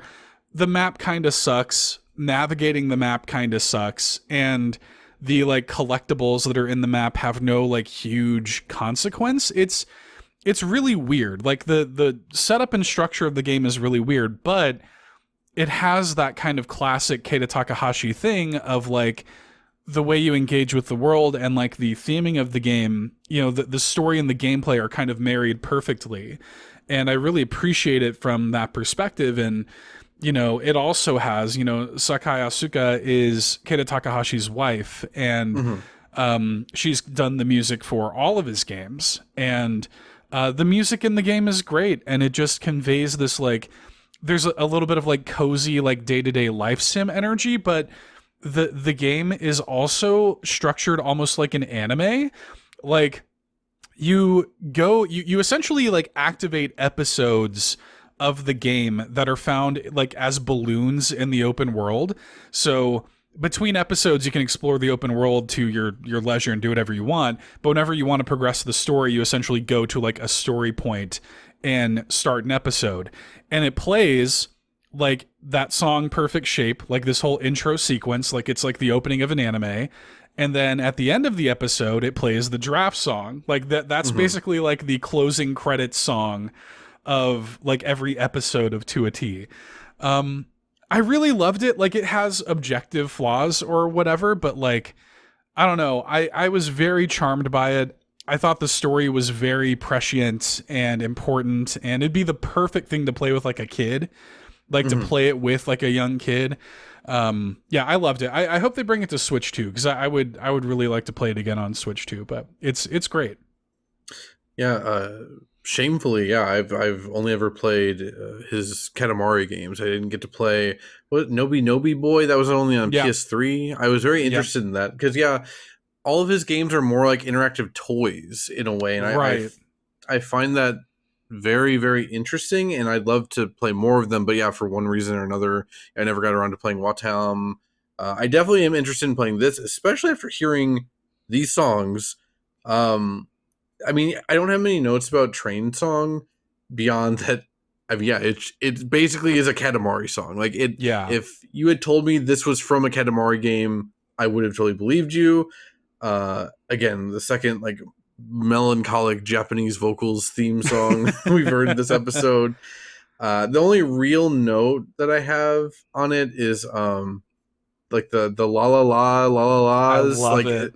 Yeah. Like it got me. Like I like my chest was locking up. Like there's something so he sounds so strained in that specific delivery. It genuinely got me. My first note on Train Song specifically is this song sounds like how watching a sunset feels. Yeah. If that makes sense at all. Like, and I debated on not including this song for this episode because this does play kind of near the end of the game, and so I debated not shouting it out because of that reason. Like, this song kind of like the emotional kind of climax of the game is underscored by this song, I would say, and it does take place like on a train. But I just couldn't help myself. Like I love this song. This was the song. This was the part of the game that really like got my ass. Like I'd been kind of like flirting with kind of the emotions of the game and stuff, and like getting a little, choked up here and there. But this was the part where I was like, okay, like by the time if you just let the game take you where it wants to take you, I think you'll be really sold on the whole thing by the end of it. And this is a very simple song, but there's just something about, the way that, that he's singing it is very moving, just how gentle the keys are, the acoustic guitar, like it's just a beautiful song, a beautiful moment. And it really kind of, I think, I had all these kind of swirling thoughts about the game. Like, I really like it, but like, I have these issues with like the camera and, the open world's kind of annoying and blah, blah, blah. But then by the end of it, I was like, forget all that. I kind of love this game. It doesn't really matter. Like, that's not the point of these games. And, some people get annoyed hearing that. And like, I kind of get it, but also, it's like a digital toy is how I would describe his games. Like, I love Katamari, and those are the games of his that like really broke into the mainstream in a big way. I assume just based on like the timing, and that there weren't many games like that coming out on console back on the PS2 era. But like Katamari really isn't that much of a game. It really is more of like a digital toy with a great soundtrack going on, and people didn't complain about that back then. So it's interesting to me that like I feel like I hear that about all of his games, like, oh, there's not really much to do in Nobi Boy. I'm like, yeah, the whole point is you're all stretching together. Like that was the point, So yeah, if you're someone that's like gonna really wants to like get into the objective quality of something, his games probably really aren't for you. But yeah, if you just want like a vibey thing, I think they're perfect. For Giraffe Song, I think I want to do something a little bit different and just read you the notes that I wrote. This is okay. This is on my first listen. Okay. I said, "Oh crap, Horn Boys! Ha ha ha ha ha." Is it too late to change my vote for best song of the year so far to this? Oh, I'm going crazy over this. Ha ha ha ha ha ha. The flutes around 1 minute in. God, in quotes, I really love my radishes, in quotes, ha ha ha ha ha ha ha. 128 with the drums, what the hell? I'm so glad I didn't listen to this until this morning, what the hell? There's a lot of what the hells in here. Then I said this would have been a great choice to play for me on a live react episode. We've talked about that before, about playing each other's songs that the other person hasn't heard. And then I wrote, I actually yelped, and then the final note on my first listen was, Shy Guy, are you hearing this? It rules, man. It's great. I mean, I still will walk around my house just, I wake up at 3 every morning. It's so good, dude. It rules. Dude, like, I was very pressed for time putting these notes together before I had to go meet my wife. And despite the fact that I had all the Mario Kart songs to still make notes for after this, I still stopped and listened to this 3 times. When I picked my wife up at the grocery store and we caught up, I'm like, how's your day? Blah, blah, blah. We had that whole conversation. And then I'm like, hey, when we get back, I have to play you this song that we're covering on Bit Harmony. Like, that's how into it I was. Yeah. And it's funny too, because like, it could have ended up being really easily, it could have been way too twee for my taste. Like, right. But it strikes the perfect balance. Like I don't know how they do it, because in any other context, I probably would have liked this song way less, but like the vocal delivery, the fact that it's so horn based and stuff, like it's just cute. Like I am not, I have no concern about it being too much for me as an adult. Like it's just right. Like the porridge is just right in this case. Totally. Yeah, that's a good way of putting it. I mean, I played through the whole game in one sitting on stream in one like 7-hour session. And like I said earlier, you hear this song at the end of every like episode of the game and you never get sick of it. Like there's never a moment where you're not just like, hell yeah, it's time for the giraffe song.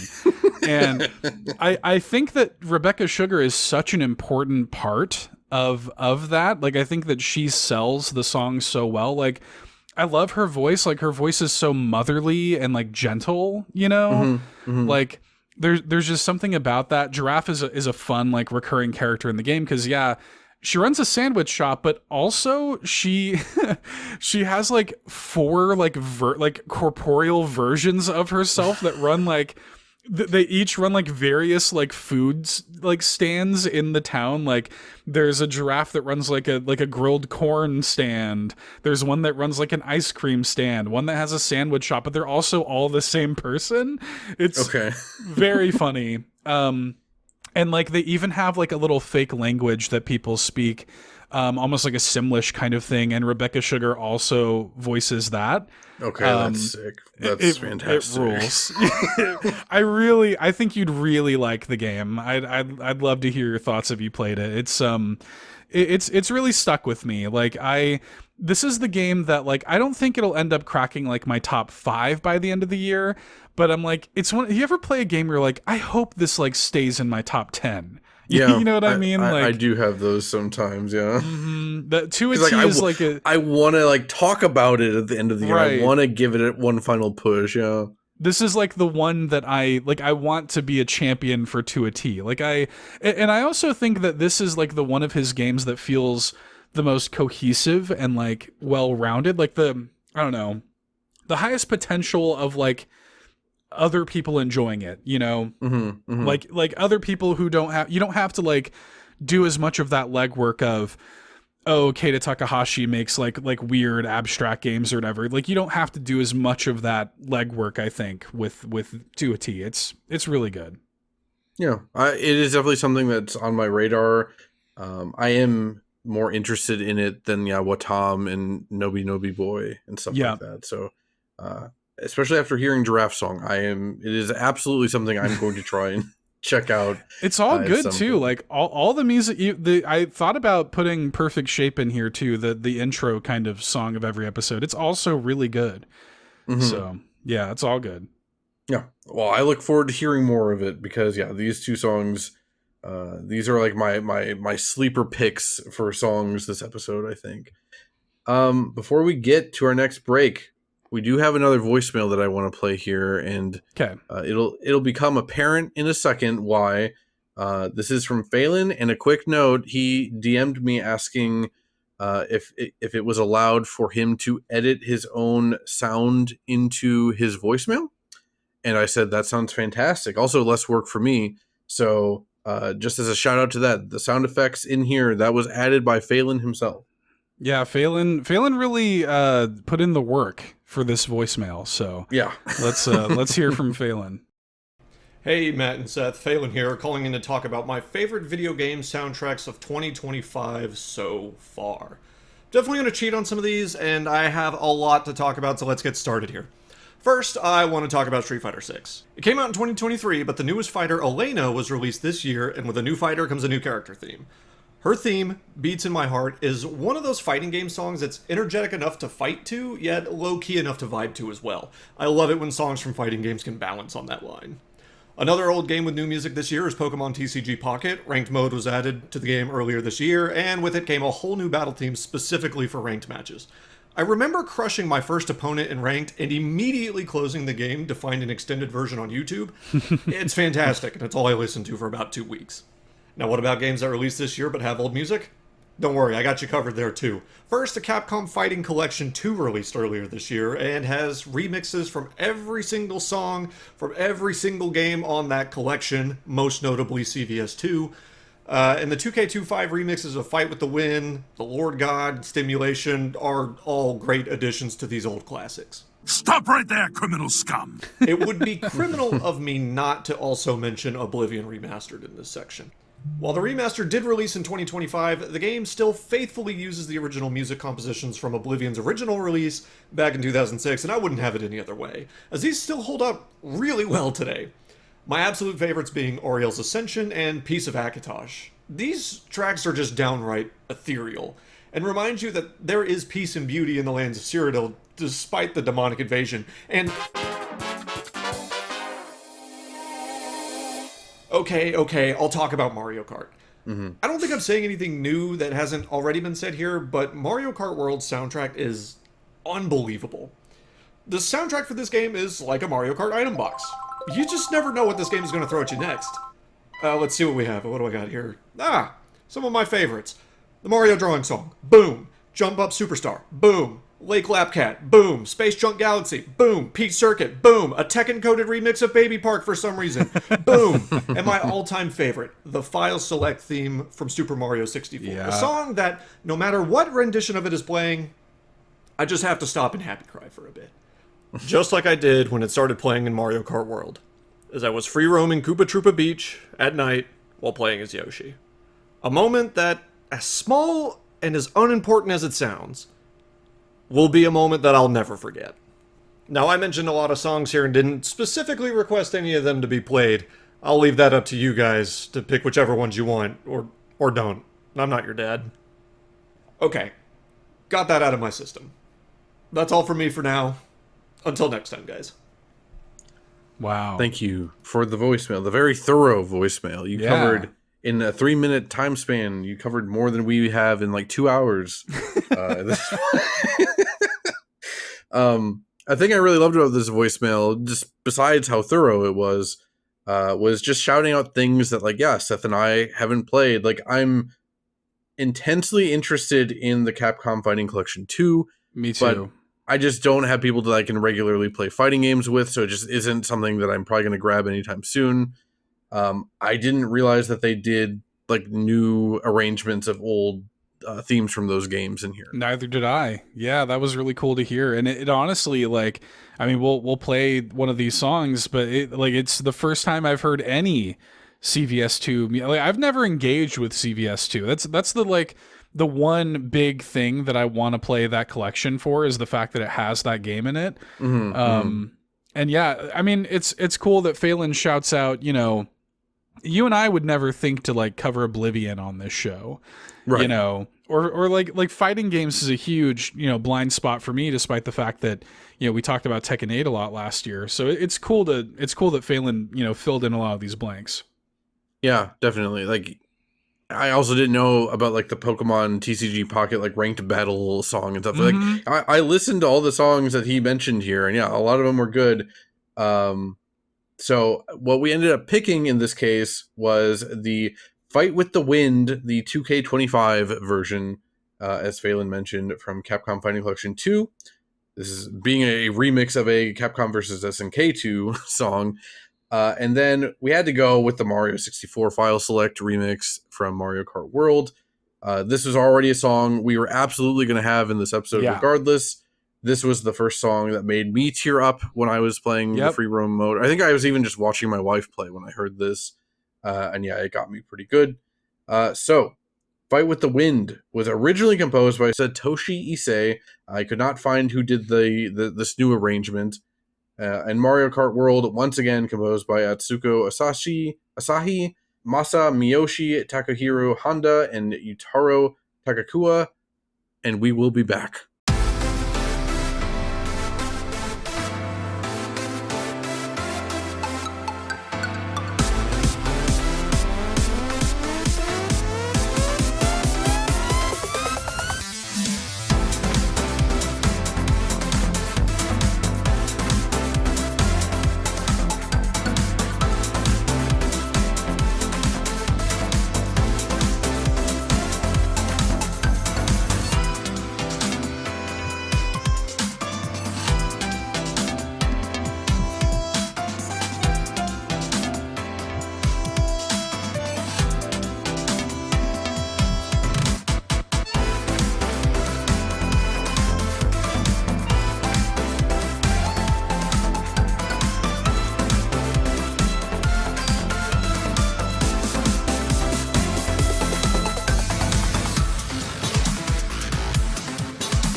That was Fight with the Wind 2K25, which that's just a cool thing I get to say. I don't know, Fight with the Wind 2K25.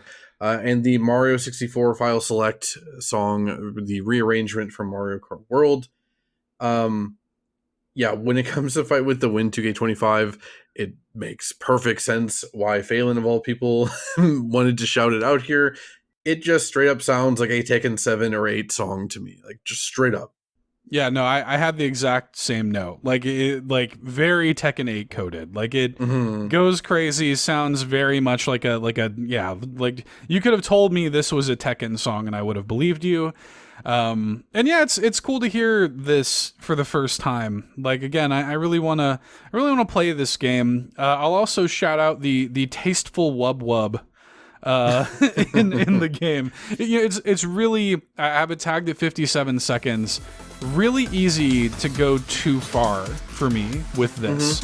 Like, real easy for too much like dubstep kind of influence and make me kind of turn up my nose and be like, eh.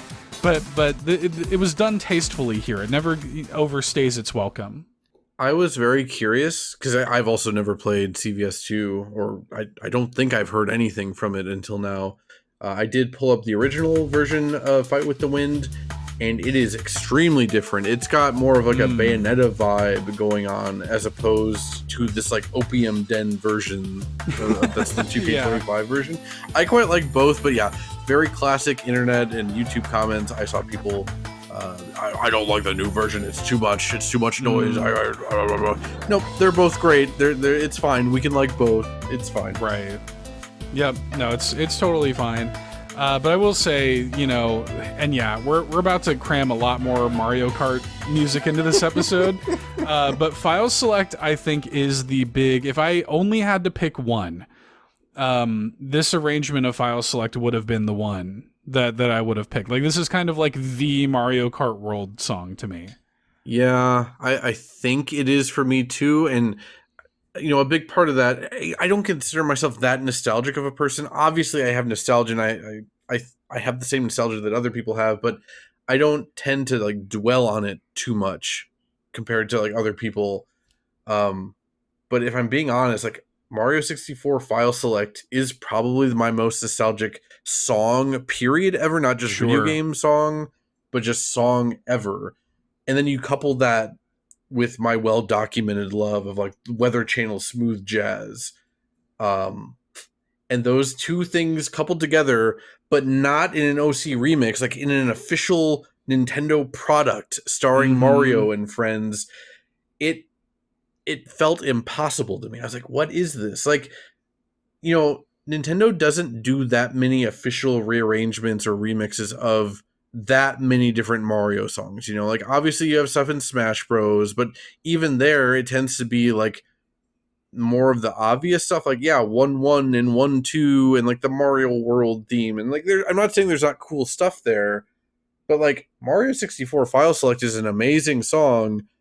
Is this the first time it's ever been officially remixed by Nintendo themselves? I can't think of another example of it, and like that was where it got to me of like there's a certain joy that you get when you find out that the people making the things that you like also think about the things that you like in the same way. I don't know if that sentence was too complicated. I completely agree. I feel the exact same way. Yeah, I know exactly what you mean, and we'll talk about it more with another song a little bit later, but it's part of why I liked Mario Odyssey so much. Is like that it really, you know, struck a chord with me of like, wow, like, yeah, the people that make Mario games and the people that made Mario Kart World, you know, particularly the music, they care about this as much as I do, you know, and they think about this in the same way that I do. And it feels so well considered. And yeah, like it's impossible not to be hit with those emotions when you listen to this music. I mean,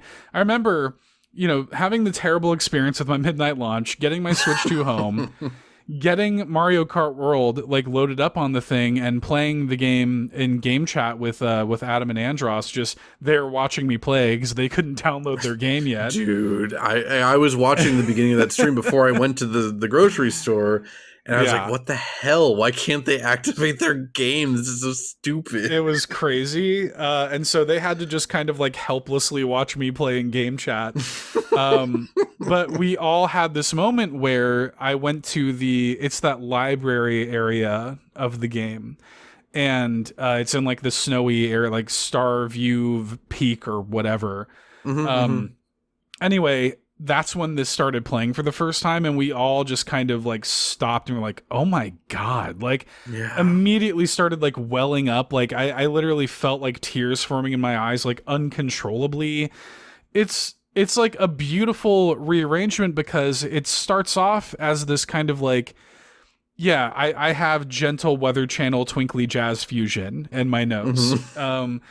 But then it eventually shifts around 1:15 into this like full scale, like cleanly produced like kawaii future bass vibe. Has a solo in there at like a minute 36. Like it's crazy. Like it does sound like the best OC remix you've ever heard, except it's done officially.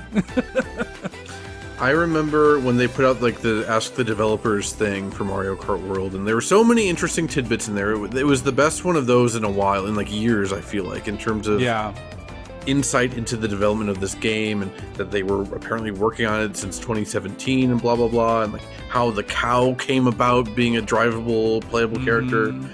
But yeah, when they were talking to the composer and they're like, we just made like 300 Mario remixes. I was like, what? And when I read that, I kind of just assumed like, okay, well, it's just there's gonna be like small little things, or like it's not gonna be that big of a deal. Like, no, like they actually remixed hundreds of Mario songs, and that's just what you're listening to while you're driving in the open world. Like that's what the game is. And I want to wait until after the next break to like, talk about the game and our thoughts on the actual game or whatever. But like, you know, I don't like the open world that much from like in terms of what they give you to do, but at the same time, it doesn't really matter because I just want to drive around and find peace switches and peach medallions and listen to this music. So in the end, I guess Nintendo won anyway. Yeah. Let's save that for after the break, I guess. But I have a lot of thoughts on that. I mean, do we want to go on the next break? Did you have anything else you wanted to add about the file select? Okay. Yeah. For the next break, then we've got Yoshi's Tale, the Mario Kart World version, which is funny because we talked about Yoshi's Tale at the start of the episode with the Save the Nintendo Music address, and we got Break Free Lead the Way. This is a remix from Mario Odyssey, and is another one that really surprised me that's in the game, but we'll save that for after the break. So again, that's Yoshi's Tale and Break Free Lead the Way, both from Mario Kart World, and we'll be back.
and that was Yoshi's Tale and Break Free Lead the Way. So I don't have too many notes on Yoshi's Tale. The first one I do have is just dude ...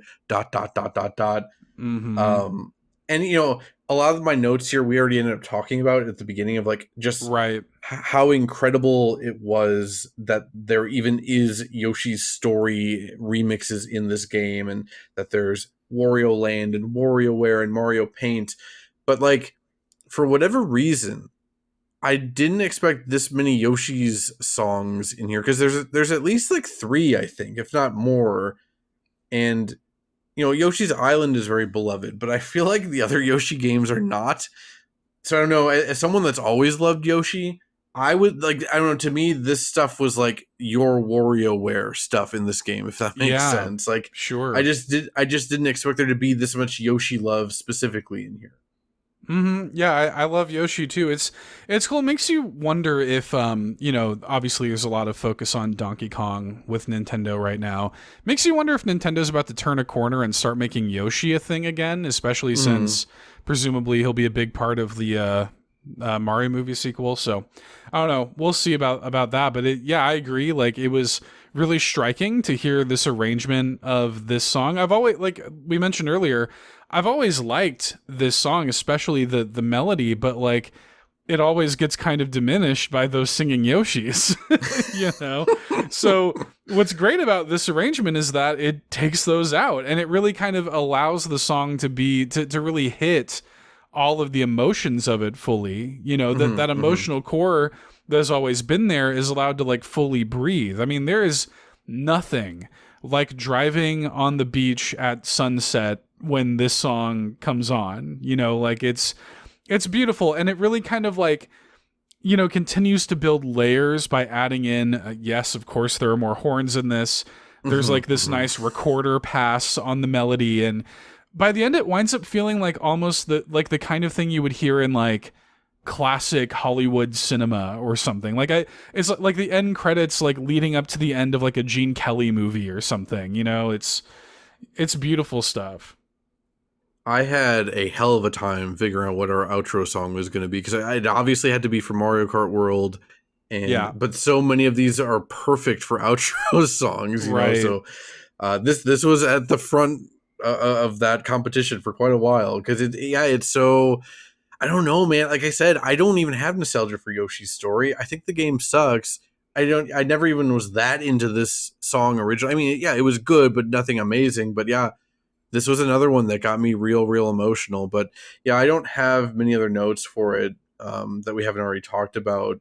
With Break Free Lead the Way, I was also very pleased with how many Odyssey songs were in here. Yeah, me too. Because, we talked about it a little, like growing up, it felt like it would take you like decades to be able to hear official Nintendo remixes of older Mario stuff. Like, I remember playing Luigi's Mansion on GameCube, the original, and there's like that piano lady ghost, and she can play like the air theme from Mario 3 or the underwater theme from the original Mario Bros. I'm like, wow, like 12-year-old me was like, oh wow, they're referencing things, and it was cute, but like I wanted more of that. And Smash Bros, a big reason I love all the Smash Bros games is how much love the soundtracks specifically get. But it takes years and years to be able to hear these cool remixes of this stuff, and you don't always get to hear the songs that you want to hear. Like, I love Jump Up Superstar, and that's also in here too, but I've always liked Break Free more. I think that just hit, it plays at the end of Odyssey. If you haven't beaten Odyssey after all these years, you should probably get to that pretty soon, I guess.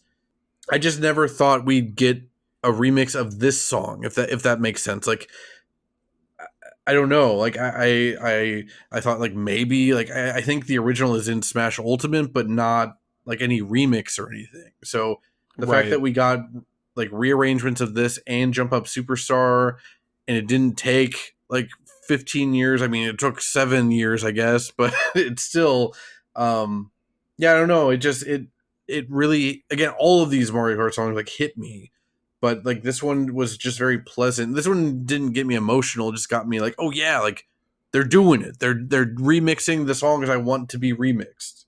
Yeah, this one this one took me totally off guard. Like what happened was I think I was just playing like a little free roam. I think I had like maybe 30 minutes to kill or something. And then like I just, hit quit free roam and it just went back to the main menu. And if you played Mario Kart World, you've seen it. Like it just has your character driving in the free roam. And it started playing this song and I'm literally about to close the game and I start hearing this. I was like, wait, like, is that Break Free they're playing right now? Like what? And then I kind of just let it ride. And I'm like, oh my God, like this isn't just Break Free. This is like a Gitaru Man-ified Break Free, essentially. Yeah.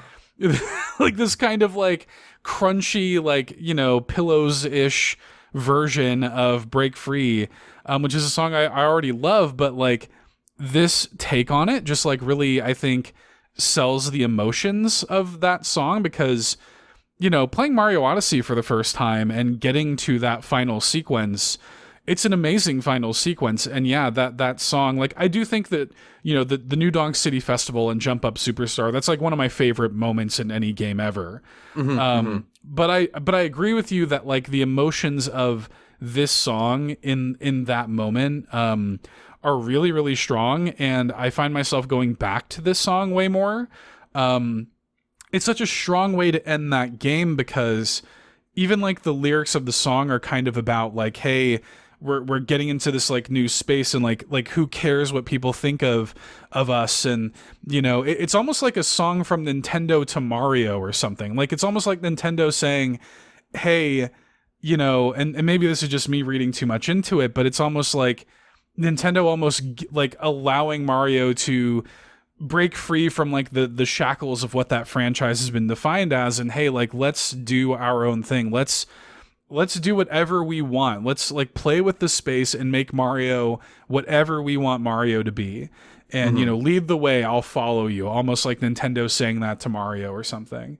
And I just like, it gets me emotional to think of it through that context and to hear it in this game. Yeah, like I'm a total sucker for that, which is why Donkey Kong Bonanza is going to completely wreck me because I think it's going to be full of stuff like that. Yeah, we don't need to go on a super big tangent, but I haven't been that excited for a Nintendo game in a few years as I am for Donkey Kong Bonanza. It really, like, Odyssey already, it did have that spirit of like almost punk Mario, as punk as Mario can be, right? But like Donkey Kong Bonanza has way less like shackles or things to be shackled to. Like it really feels like that game is going to be like uninhibited, just constant creativity from what we've seen in that direct and stuff. Yeah, I am frothing at the mouth to play Donkey Kong Bonanza. It's like me too. The main thing I'm thinking about video game wise every day at this point. Yeah, just my final notes on Break Free Lead the Way. I remember playing that end sequence in the back of my friend's car on the way to Nashville. In fact, it was Boogs' car, the voice of Bit Harmony. We were on the way to Nashville for Wilkins' wedding, and I was finishing up Mario Odyssey in the backseat of the car. I had extremely bad motion sickness and stuff, and did this sequence, and I couldn't believe it. We already knew about Jump Up Superstar from like the E3 2017 trailer. Like we knew there was a vocal theme in the game, but I just assumed that was going to be it. They revealed that ahead of time, and the fact that there was another vocal theme and that it was way more like Sonic Adventure feeling. I would, as someone that grew up loving Sonic Adventure 1 and 2 and still has a soft spot for them, I was like, oh, no way. Like, no way they went with a song like this to end a Mario game. Like, that's crazy. And then it's funny because in this Mario Kart World version of the song, like when the violins kick in around 23 seconds in, that is just straight up like a Sonic Generations or Sonic Unleashed, like Sonic song, so it still sounds like a Sonic song, but a different generation of a Sonic song. I don't know. I really got a kick out of it. But yeah, I love the original Break Free. I love this rendition of it. Did you have any other notes then on Break Free? No, the only thing that I would just kind of add is that like something that I've kind of long, wished for Mario, as much as I love and appreciate the old guard at Nintendo and like the people who are still there. One thing that has been pretty clear ever since Odyssey is that there is a lot of new blood, you know, at Nintendo, because there has to be. Like, these guys are getting old, you know. So it's really cool and excites me to see, you know, new blood at Nintendo making these kind of bolder moves and having punk influence and like anime influence in games like Mario Odyssey and Donkey Kong Bonanza. That stuff feels very influenced by I guarantee you that it was not Miyamoto's idea to right. have, you know, to have like a musical moment at the end of Mario Odyssey. And so I really love that about this kind of like new era of like classic Nintendo franchise. It's very exciting to me as somebody who, you know, has been, you know, playing this stuff my whole life. It's cool to hear that this stuff is being considered at that level. So yeah, very exciting. Before we go on the next and final Mario Kart World break, we should say whatever you want to say about it as a game. Sure. I have some thoughts on it. I'll let you go first though, but you know, it's Mario Kart, so I'm not going to have that much to say on it. Thankfully. I'm with you. Yeah, I'm with you. I don't, and I also don't want to like beat up on it too much because it's the kind of game where like I think that objectively it has major flaws, which is why, like, you know, a friend of mine posted on Blue Sky recently, like, you know, Mario Kart World is a 6 out of 10, and like it's time we accept that, you know. And I don't know if I'd go that far, but I'm with you in spirit. Whoever posts, right. That's exactly kind of what I said. I'm like, I'd probably be like a 7, but I get what you're trying to say, you know. You know, I think that there are a lot of objective, like really good things about it. The music and the presentation are second to none. You know, like the soundtrack. I think the more and more I engage with it and the more I listen to it, like, I think it's probably a better arranged soundtrack than even Smash Ultimate. And that's crazy. Yeah. You know? I agree with that, mostly because like it's very consistent. Like, right. You know, makes sense because Smash Bros. Has a way bigger list of composers because Sakurai is just going all over the Japanese game industry, recruiting people to do stuff. Whereas this clearly had like a strong vision, and that vision was, let's just make smooth jazz Weather Channel Mario music, which is everything I've ever wanted. Right. And so, you know, like that stuff is, and the vibes, I mean, it's got like the best vibes of maybe any video game I've ever played. Like, just in terms of like when you're driving around in free roam and like everything just hits right. I have notes about both of those exact things on the next 2 songs, so I'll save some examples for that. But like, you know, Phelan talked about like, you know, driving on the beach at night or whatever and hearing the file select theme and how he'll never forget it. Like, I think everybody is going to have that moment with Mario Kart World, and it's because of the music and just the presentation and the visuals and stuff. All that's great. However, like, you know, it's an open world collectathon that has no tools for you to collect the things. Dude, it's so weird. I don't understand.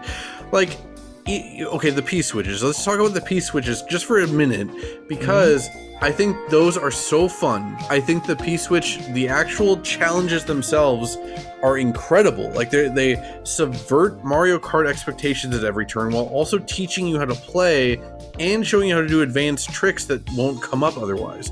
I think it's actually genius. But why not just like have them show up on the map? I'd even take like, hey, you've done 300 of these. Now we're gonna start showing you where the missing ones are. Like, totally. Why not do something like that, or give me the option? I don't know why first-party Nintendo games are so against like giving players options, even just simple things like that. It is crazy to me that you can't do that with the P-switches. I mean, yeah, like, even because they do have even something to indicate the hidden blocks. Like, it's there in the game. If they'd even just done that, if they'd even just had, like, right under the hidden blocks on, like, a course or an area said, and also this is how many P-switches are in this area, like, just even that would be so much better than what we have now. To say nothing of how, like, the open world design of the game, I think, kind of neuters a lot of the individual personality of the courses, which I think many of which are not that great as standalone courses anyway. So, you know, like there are all these weird little things. The fact that they spent all this time and energy and money on the music, and yet there are no sound options in the game at all. It's baffling. Well, my wife and I were playing Fantasy Life, especially when we're doing like the dungeon crawling stuff, we just mute that game's music and play something on the Bluetooth speaker. And yeah, lately we're going to Mario Kart World because the soundtrack is just that damn good. And yeah, there's a stream that is just constantly someone leaves their Switch 2 on and they just park in Mario Kart World and just let the game play music. But yeah, because there's no sound option at all, you just hear the car idling the whole time. It's kind of funny in a way. And then you'll also hear like the weather effects and like when there's like item boxes raining down and stuff like that. I like, but I'm like, yeah, why? I just want to turn the car sound off. Like even this morning, I was playing a little bit before I had to leave, and I'm like, oh yeah, this is one of my favorite songs, the Sunshine Airport Night version, and I wanted to turn my Switch 2 speaker all the way up. And I did, but I'm like, oh, but I'm just hearing the damn car noises overbearing, you know, like it's weird. It is very like unpolished, which is so not a Nintendo thing. Like, because the actual gameplay of the game is very polished, but all these like these things on the side are just so like, what were you thinking? And if the idea is, you know, like the Koroks in Breath of the Wild and Tears of the Kingdom, if the idea is you don't want me to collect all these things, like, okay, I guess I get it, but like, there's way less to do in this game than there is in Tears of the Kingdom, you know? Like, yeah. Like, and also I want to engage with the P-switches because the gameplay challenges are so good for the most part. It is truly frustrating, and I would hazard a guess they're going to update it at some point, but it's also like, you could have just had this in at launch, especially if it took you this long to make the game in the first place. Yeah, and it really does suck because I do like the vibe of free roam. My wife and I have enjoyed, you know, kind of passing the controller back and forth, but also like if you want to do split screen free roam, you have to do this like weird roundabout junk where you like create a fake wireless lobby and then just don't start up a game. But then if you do that, then you can free roam and split. It's like, this stuff is in the game. Why not just give me the option baked in? It's bizarre. And then, you know, also on top of that, just if we're talking about from a gameplay perspective, this is, I think, by far the most unbalanced Mario Kart ever. It sucks, dude. Even I've watched streams of people playing it. Like, it's one of the games I've been most interested in recently in watching other people play, because I want to know if other people think the same things I do. And even like way more casual people are complaining about the item balance. And again, I was annoyed with the item balance going from 7 to 8. Like, I was already annoyed with that, and they made it so much worse. And then like, again, there is almost a solution here in that like Knockout Tour, when you get far enough in and there's less people racing, the item balance is way better. But like, you get to survive that long, and it's kind of frustrating at times. Like, I've had to accept that, like, I've loved Mario Kart since the DS entry specifically. I mean, I liked the series before that, but it was really the DS game that really sold me on the series. And like, I used to take the games way more seriously and have fun taking them as serious games. But it really feels like with World, they're like, nope, we don't want you doing that. We just want you to like play and have goofy fun. And that's valid too. But that's also just not how I want to engage with it. So then I'm like, well, besides the open world and the music, I guess you just don't really want me to play it, kind of.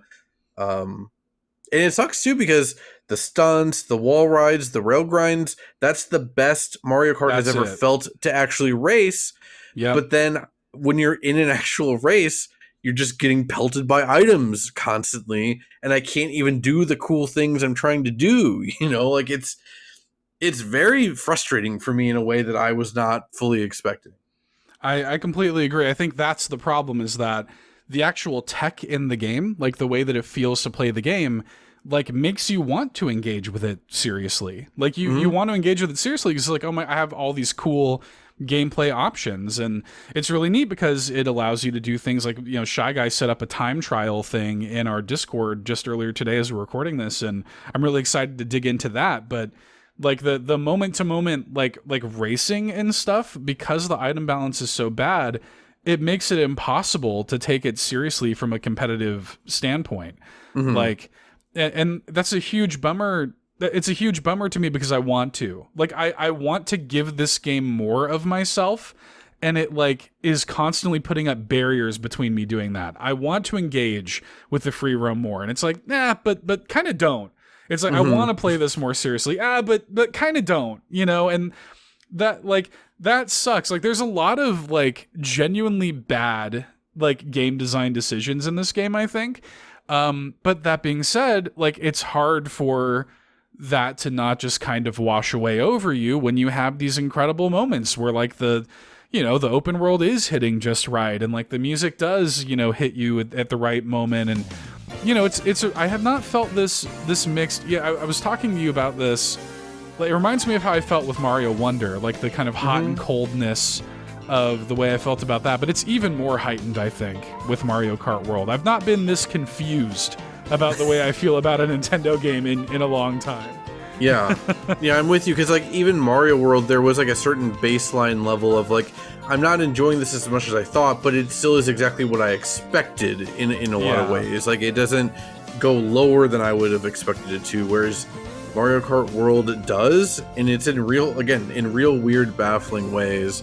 But yeah, that said, let's go on our next break. We've got Vancouver Velocity and the staff credits for Mario Kart DS. These are both the Mario Kart World versions, and we'll be back.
That was Vancouver Velocity, and staff credits Mario Kart DS, both from Mario Kart World.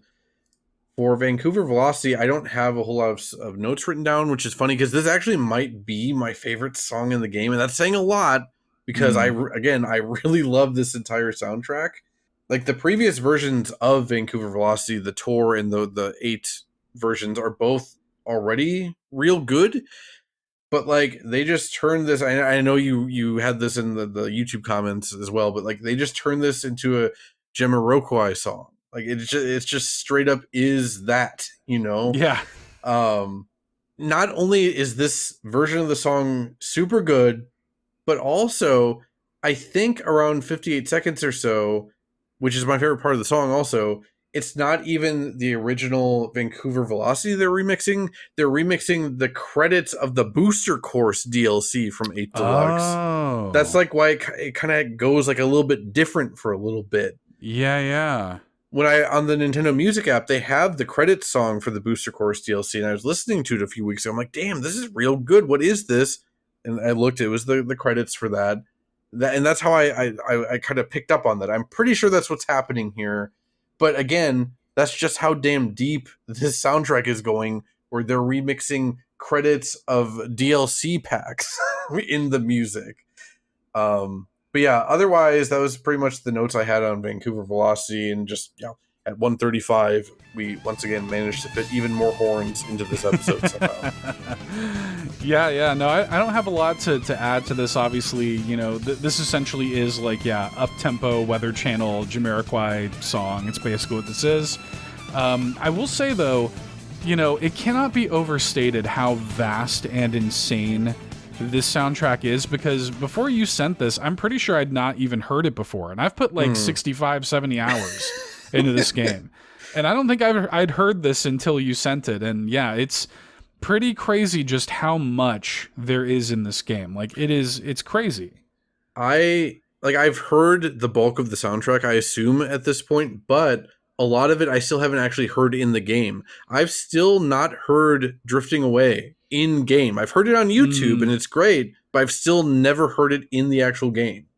Yeah, it's wild. Like I don't even know if there are like, I mean, there's definitely preferential treatment to certain songs in certain areas from what I can gather, but in like certain times of day too, yeah, but I don't know how that stuff works, and it's crazy, and it's the kind of thing that makes you wish again that they had been well considered enough to put like a music player in there. Dude, just let me make my own playlist. Like I probably wouldn't even use it that often, but sometimes I just want to hear a specific song or whatever, you know. Yeah, it's weird. I really do hope that they continue to update the game and add stuff like that, because that's the kind of thing I'm missing, especially because like when we watched that Donkey Kong Direct, I'm like, thank God, there's a music player in this damn game. And like, and in fact, they're making the music like a collectible. And I'm like, for all of the lame stickers you can collect, I like some of them, it's fine. But like, why not let me collect music too? You know, dude, like I'll go so far as to say that I think a lot of the stickers are actually awesome. It's just that there's no use for them. Why don't they let you use them in the photo mode? I don't understand. Like, it's crazy. Yeah, it's just like the standees in Mario Wonder for me. It's like, oh, this is cool, I guess, but like, what am I supposed to do with it? It's just a little tiny icon next to my name when I race online. Like part of the idea was like, you'd be able to see them on your cart, but some of the carts you literally can't. You don't see them. It's baffling. And we won't even get into the like unlocking characters and stuff. Like, it would have been way cool. My dream for this game when they announced it was when they showed off like Penguin and Cow and stuff. I'm like, I want to find them in the open world, and that's how I unlock them.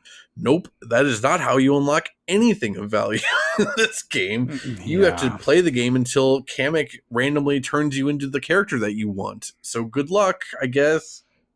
Yeah, and I should also say too that like, hey, it's okay to love this game. And it's totally fine.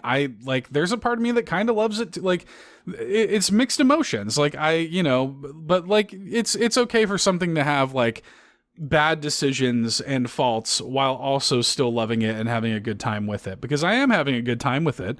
It just, it's got big problems. I am still playing it fairly regularly, and a large part of it is just because of how damn good the music is. So, I don't have anything particularly against the game or whatever. It's not my dream Mario Kart or whatever, but there is definitely value here, and I'm glad it exists for what it is. Right.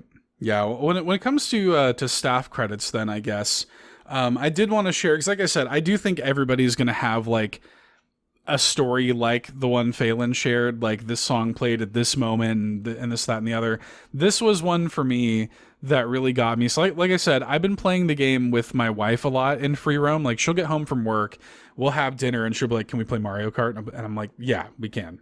And we'll go into free roam, and we'll kind of just like, maybe I'll do a P-switch challenge, she'll do it, we'll just kind of pass the controller back and forth. And I was driving, and it was just this moment where it was free roam, it was at night, we're on the water, like leading up to like whatever it's called, like this game's version of the Golden Gate Bridge, basically. And just like everything hit just right, like the moon was like reflecting off of the water and stuff, and then all of a sudden, and this is the only time this has happened to me in the entire time I've been playing this game, like item boxes started raining from the sky. Just out of nowhere, just like a ton of item boxes start. And I've seen this happen with coins a few times too. But it just started raining item boxes. And so just the way that like the rainbow colored item boxes were like reflecting off the water, and they're all just kind of falling down around. It reminded me of like the lantern scene in Tangled, you know, like it kind of looked like that. And it was just like, and it was playing this song, this staff credits from Mario Kart DS song. And my wife and I both just kind of looked at each other. We're both like crying, and we're just like, oh my God, like this game is so beautiful, you know, like it's, there really is like a beautiful heart and soul to like the potential for this level of emotion. Like it's wild how just like the sights and sounds of this game can elicit like so much genuine emotion out of me, you know? And anyway, this song will that's kind of my big like kind of moment so far in the game, and this song will always make me think of that. It's funny because I'm about as big of a Mario Kart DS head as you can be, and I didn't recognize this at all. Like I'd heard it in the game. I'm like, oh yeah, whatever this is awesome. Yeah. So I was glad you linked it, just so I'm like, oh, this is that song. This is the Mario Kart DS staff credits apparently. But I like how almost unrecognizable some of these remixes are, because like, I can't imagine like a song like this blaring out of those poor little DS speakers back in the day, you know, like it's I don't know, those saxophones can't crackle out of that bad boy. But yeah, I don't have too many notes on it. I really loved it. This shot up my favorites list now that I actually know what it is and I can listen to it on my own. Now again, since there's no actual way to find out in the game what it is. It's funny, Colin in our group chat keeps asking you and I like what Mario song this is. Yeah, like, what song is this? It's like, yeah, you got to ask the two video game music podcast hosts what song this is, kind of thing, which is funny, but it's like, yeah, I don't think things should be like this, Nintendo. I think you should let people figure this out easier than you're letting it happen. Yeah, it's just a great arrangement. It checks all those boxes, man. You got sax in here. You got those really clean sounding keys. You even have like a distant wailing electric guitar that comes in sometimes. A sax solo in there around 250. It's so the good. Saxophone in this just sounds like an 80s sitcom opening or something. Like there's gonna be like Elf credits playing in a minute with this song playing. Yeah, it's great. Like it leans into everything that I really love about Mario Kart World soundtrack, which is horns and it's jazz and emotion, basically. Yeah, man. Yeah, which, I mean, look, that could also be like the subtitle of this podcast.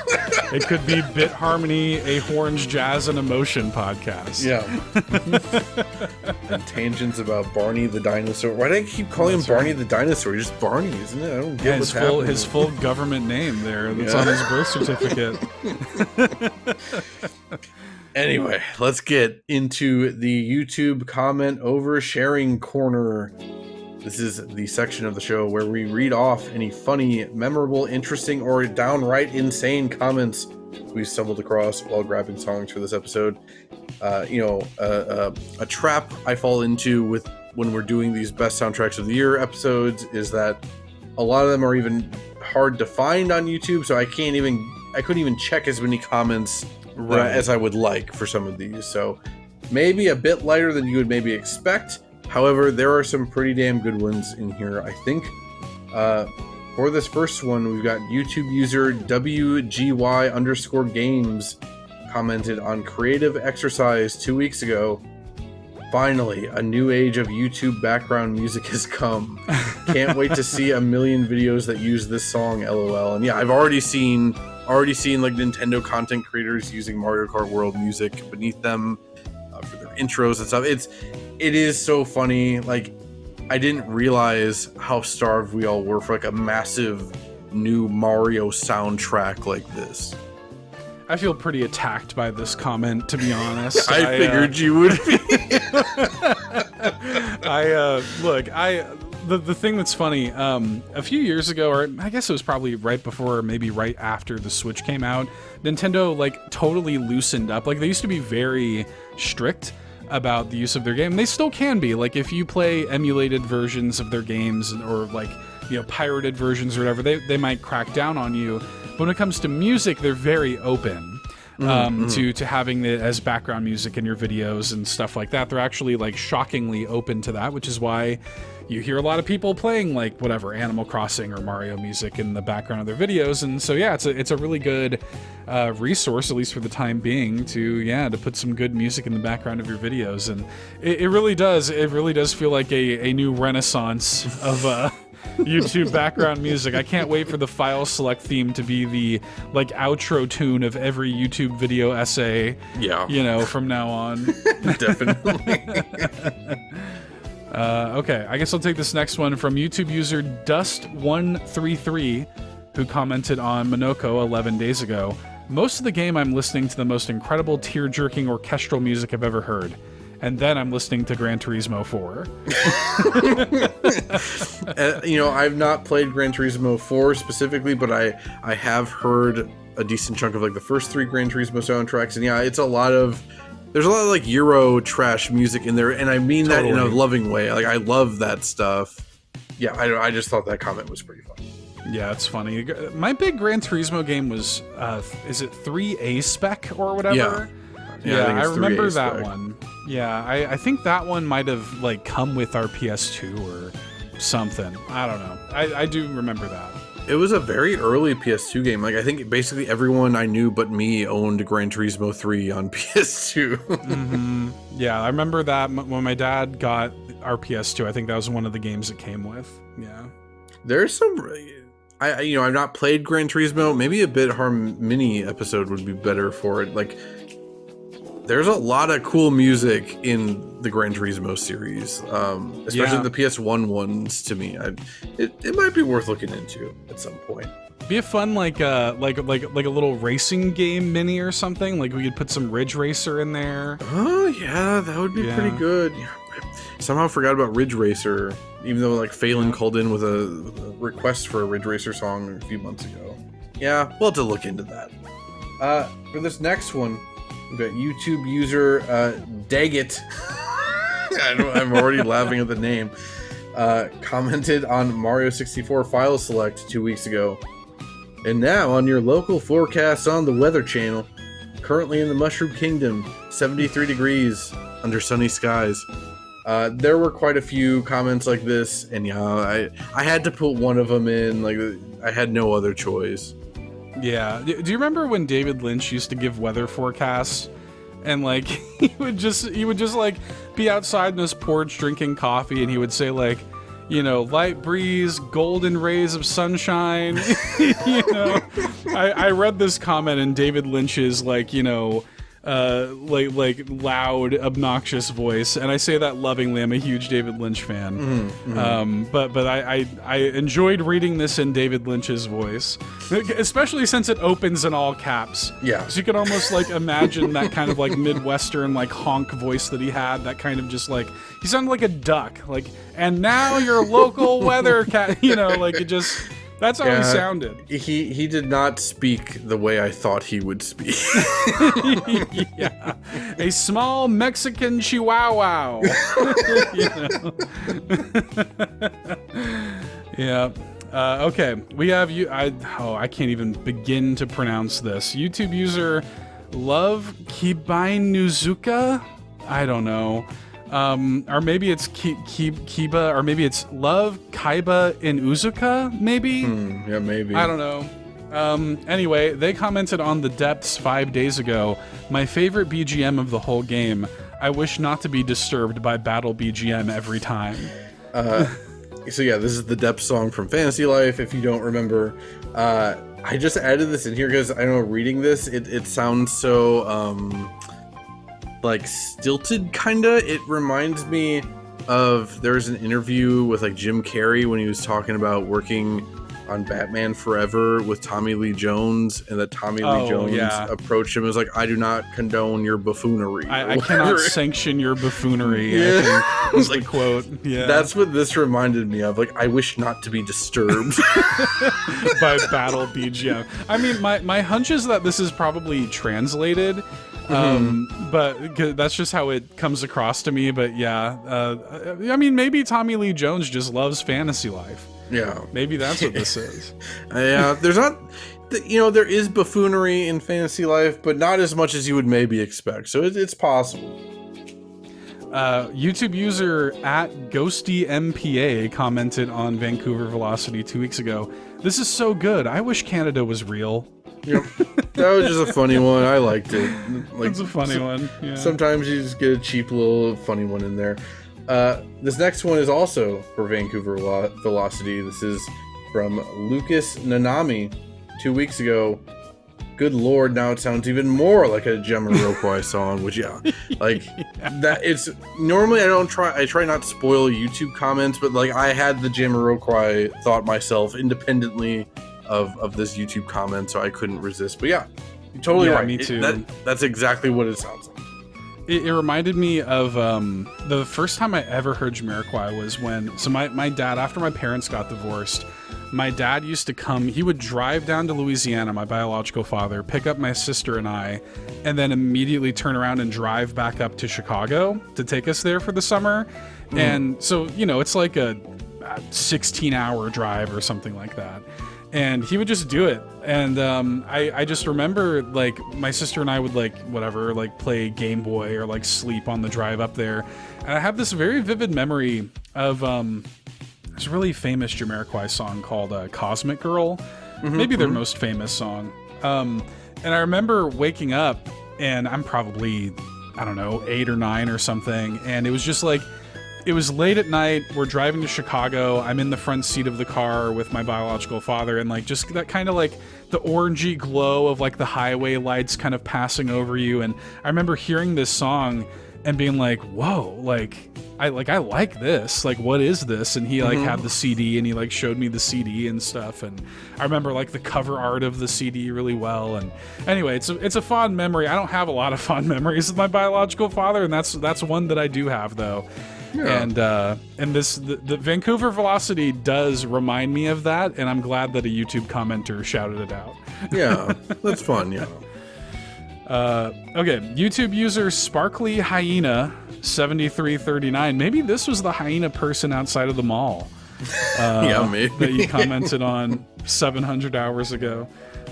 They commented on Giraffe Song 3 weeks ago. Katamari Damacy creator successfully made Cocomelon for weebs, and I love it so much. Yeah. Again, I just thought that was a very funny comment. It does have a little, the game and this song in particular does have a little bit of like kids show, kids cartoon energy. So yeah, I definitely, yeah. For our last comment here, we've got YouTube user Eric Gerald 2886 commented on Yoshi's Tale 13 days ago. Bro, why am I crying to a recorder solo? It'd be like that. Yeah. You never know what's gonna happen to you when you turn on Mario Kart World, and what song is gonna make you cry that day on the title screen. It really do be like that. And with that said, that was your YouTube comment oversharing corner for this episode. We do have a few voicemails to get through and one final break of the episode. So let's get into that. I think we've got Presto's voicemail for his first voicemail first. So this actually was recorded before the voicemail you heard earlier in the episode. Yeah, so I think you're going to hear Presto mention that he is like catching up. And whereas like at the beginning of the episode, he was still talking about catching up. And I imagine Presto's probably still catching up to this day.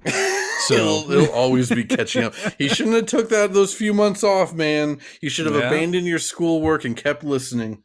Abandon your schoolwork, abandon your girlfriend. Like, Bit Harmony's more important. I'm sorry. Anyway, let's hear from Presto. Hey guys, present your ear holes because I have returned. I was gonna say it like that. I have returned because it is summertime and I actually have time to listen to Bit Harmony again. So yeah, I just finished the Spelunky episode without which you want to know how far behind I am, but I figured I might as well send in a song. So here is your random song of the episode is Lovin' Jack from Clair. So you should check that out. It's funky. It's good. And hope you all have a wonderful day. Can't wait to catch up. I have to mention that oftentimes Google Voice, when we get the voicemails in, it tries to transcribe the message. I wondered if we were going to bring this up. That's why we have to. It's so Google Voice will automatically transcribe the message as best as it can. It often does a horrible job. No matter how clearly you're speaking, it will always get something wrong. And I was sitting there.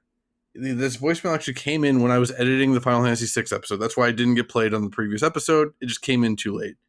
And I just happened to have the Bit Harmony voicemail up, and I saw it come in, and I looked, and Google Voice transcribed the beginning of this message as prepare your holes.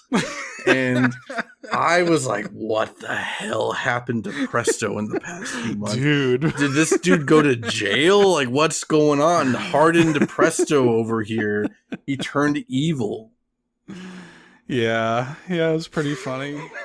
Yeah. I got nothing on that, dude. It's a funny thing. And, you know, it often does that, but usually it doesn't, usually it's not so aggressive. Google Voice when it says that. Yeah. One time when Wilkins called in, the Google Voice thought he said something about like incest. I don't remember the exact context, but I was also laughing at that one because again, that one I had no idea what was going on. This one I'm like, okay, he probably said something about like ear holes and I understood after the initial shock, but the incest thing, I had no idea what was happening. Yeah. Okay, so do we want to play so we're going to play these voicemails and then go on the break, right? Yeah, we got Parker's voicemail next, yeah. Okay, so let's hear from Parker. Hey, it's me again, Parker. So, I'm neurodivergent. I have autism, ADHD, and OCD. Can you put on I Becomes His Music? I Becomes a Furry Musician. I really adore. He's actually a Twitcher and YouTuber. The song, they're on the song Anti-Human. They're on his single Anti-Human. It was released on August 25th, 2023. And then I have to go. Bye. This will be the first time this has happened. Unfortunately, Parker, you know, I was originally thinking about humoring this, even though it's not a video game music song, or it's not even related to video game music. I was still thinking about it for a little bit there, but with how long this episode is running and the fact that it's not related to video games, I can't in good conscience play it here because that's going to open up a whole can of worms with people requesting other non-video game music things. So, unfortunately, I have to deny the request, Parker. However, I will shout out. I checked Ivy Comb out on YouTube. They seem like they're doing interesting stuff. It almost seemed Presto coded to me a little bit. I got that too. Yeah. So if that's something that anyone is interested in, check it out. Again, that's Ivy Comb. But again, I'm sorry, Parker. There's too many weird circumstances going on. We gotta stick to video game or video game adjacent music. Otherwise, it's just opening up too many problems down the line. I think so too. Yeah, hopefully you understand, Parker. We love it when you call in. But yeah, we do have to keep it to video game music, I think, at a certain point. Otherwise, it's like, hey, can you guys play like this Goo Goo Dolls song or something like that? You know what I mean? Which no stairway. Yeah, exactly. So, but we appreciate you calling in as always, Parker. We always like hearing from you. Okay, one last voicemail. And then we can finally be through this backlog of voicemails here. So let's hear from Spriteless. Hello, Bit Harmony of the All N Media Co-op. I always kind of sound the same when I call in because I am erroring your answering machine, but that's besides the point. You're talking about new games and new music, and I don't really play new games, so I can't contribute to the conversation. I'm going to request Fields from Anodyne anyways, because it's pretty. Okay, thank you. Bye-bye now. I'm interested in like what leads you to the point where you don't play many new games, but you do play like all the analgesic games, because again, that's not a judgment call. If I could only play, or if I was only playing a few new games every once in a while, analgesic games would be at the top of that list for me too. Totally. I just find it interesting, like that's, to me, it's pretty cool, but I just don't know how you arrive at that point.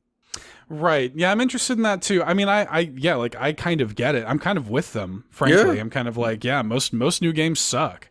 Yeah, so, at this point, I'm with you. Even good new games don't have soundtracks usually as good as Melos's stuff. So yeah, I also get it from that perspective too. Let's go on our final break of the episode then. That's going to be Lovin' Jack from Pop Slinger, that's composed by Jose Luis Abreu, and Fields, composed by Melos Hantani from Anodyne 1. And we'll be back to finish out the episode.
And that was Lovin' Jack from Pop Slinger and Fields from the first Anodyne game. I don't have much to say about Lovin' Jack. I had never heard of this series before, or rather, I think you'd mentioned Pop Slinger 2 like a couple years ago, and it sounded interesting. It didn't register in my head, and I forgot it existed.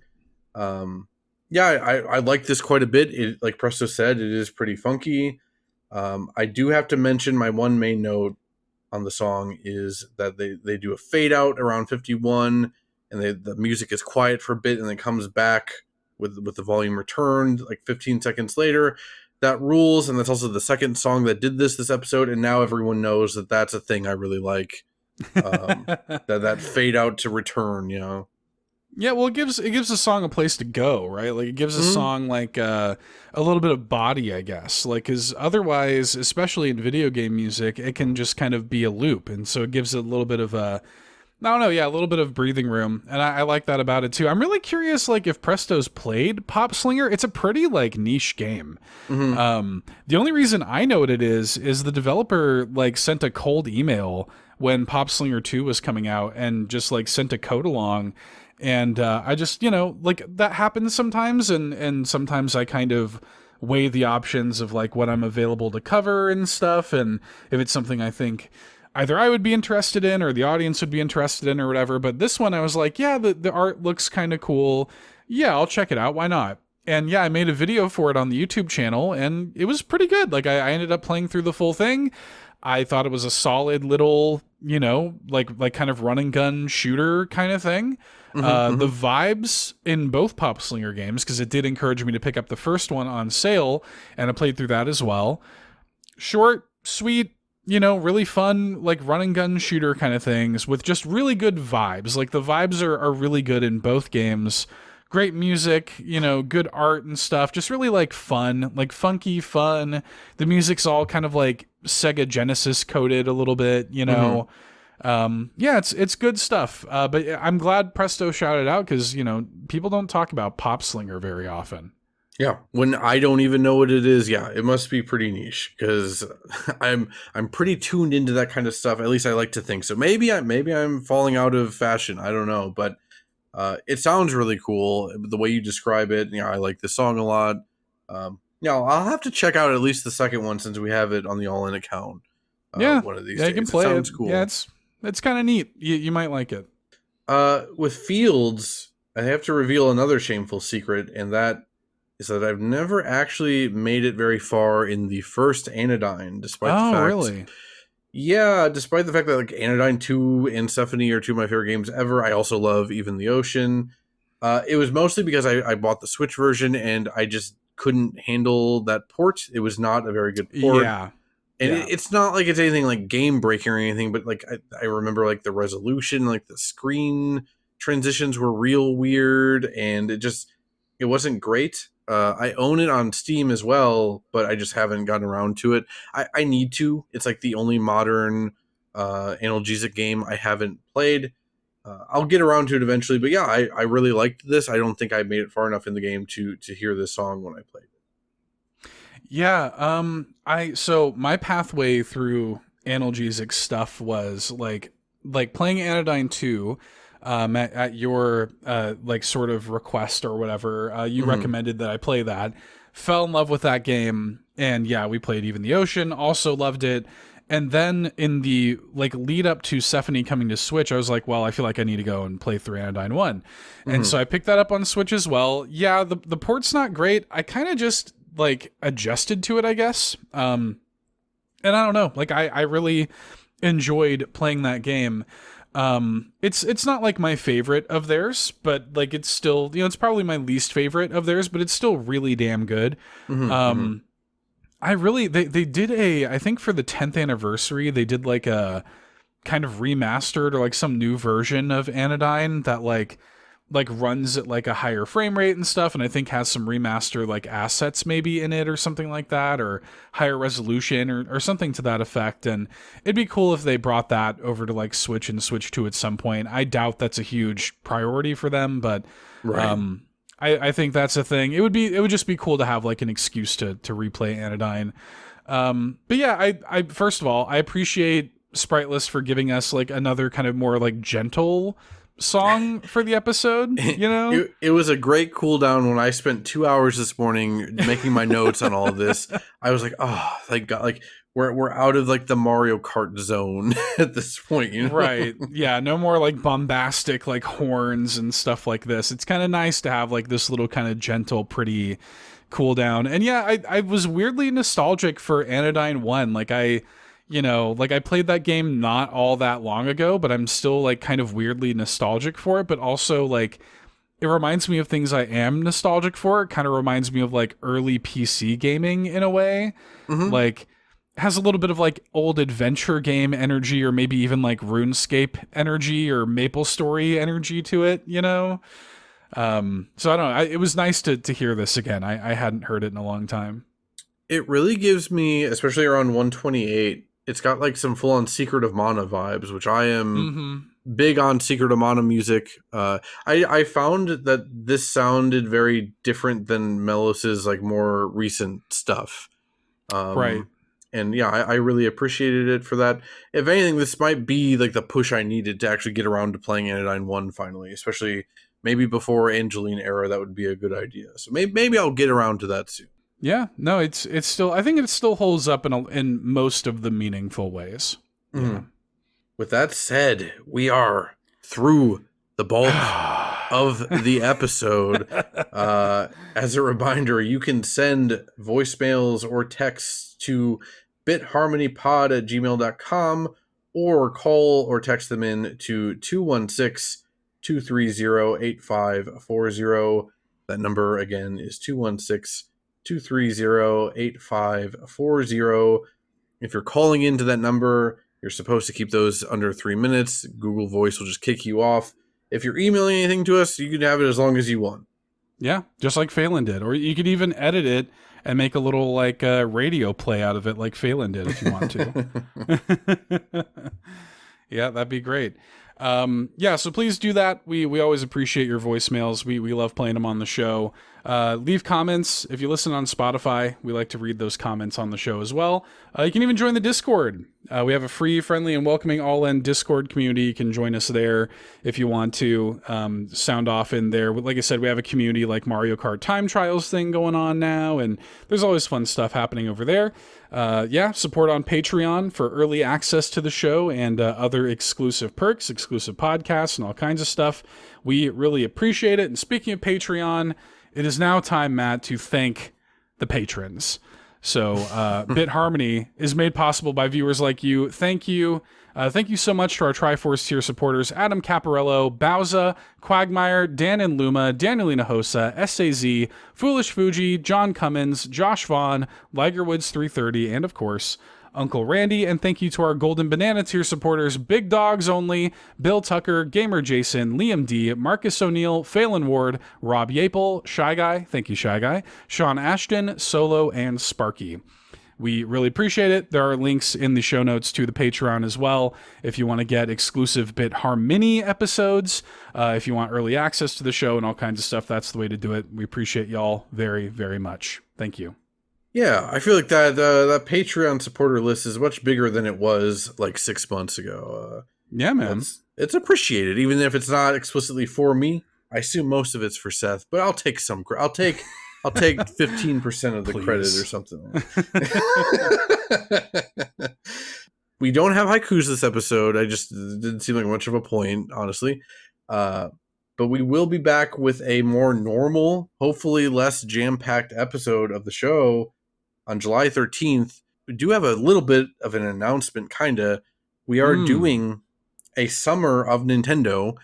Just seemed appropriate with, we got new Nintendo hardware, which doesn't happen very often anymore, to start the summer off. And we had multiple requests in from listeners for Nintendo related games to cover on the show. So it was just like, let's just do a Summer of Nintendo. So July 13th, we are coming at you with a WarioWare episode that was requested by both Liger Woods and Shy Guy, if I remember correctly. That's right. That's going to be kind of like the Monster Hunter Mash episode where it's going to like take a bunch of songs from across the series and just talk about the music and just WarioWare in general. We decided a whole retrospective was probably going to be too much work. Especially, I appreciate that in hindsight, after how much of a lift this episode is about to be in the editing. Yeah. Along with that, though, so the next 4 episodes of the show, the main episodes, are all going to be Nintendo related. I think I'm going to hold off until at least the next episode to announce the rest of them. However, we are committing to this, which is also a big lift, but I'm excited for it. We are doing mini episodes in between the next 4 episodes. So basically, for 2 months, we are going to be a weekly show if you're on the Patreon. Yep. So along with the WarioWare episode, the next week we will have a Wario Land 4 mini episode going up on the Patreon to go with it. Like I said, not ready to announce the rest of the slate for the summer yet, but there are some surprises. There might be structural changes to the show that are fun and exciting, and maybe even some guests and stuff. I'm pretty excited about it. Pretty excited about just like the games we've chosen to cover. Yeah, we've chosen, I think, some very fun and non-obvious Nintendo games, as we want to do.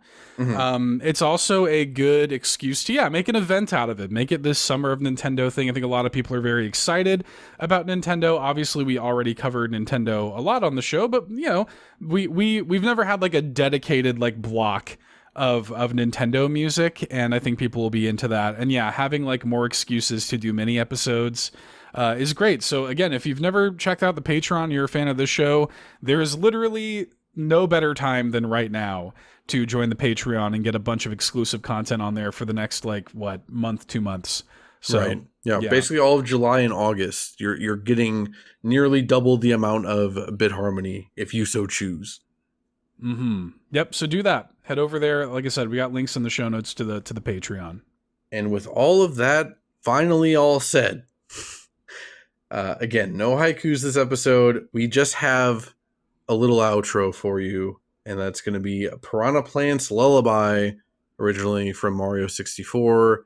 This is, again, obviously the Mario Kart World version. If I'm still alive after this edit, we'll be back on July 13th for WarioWare, and I really am looking forward to it. Thank you all for sticking with us, and thank you all for listening. We'll catch you next time. Bye-bye. Bye.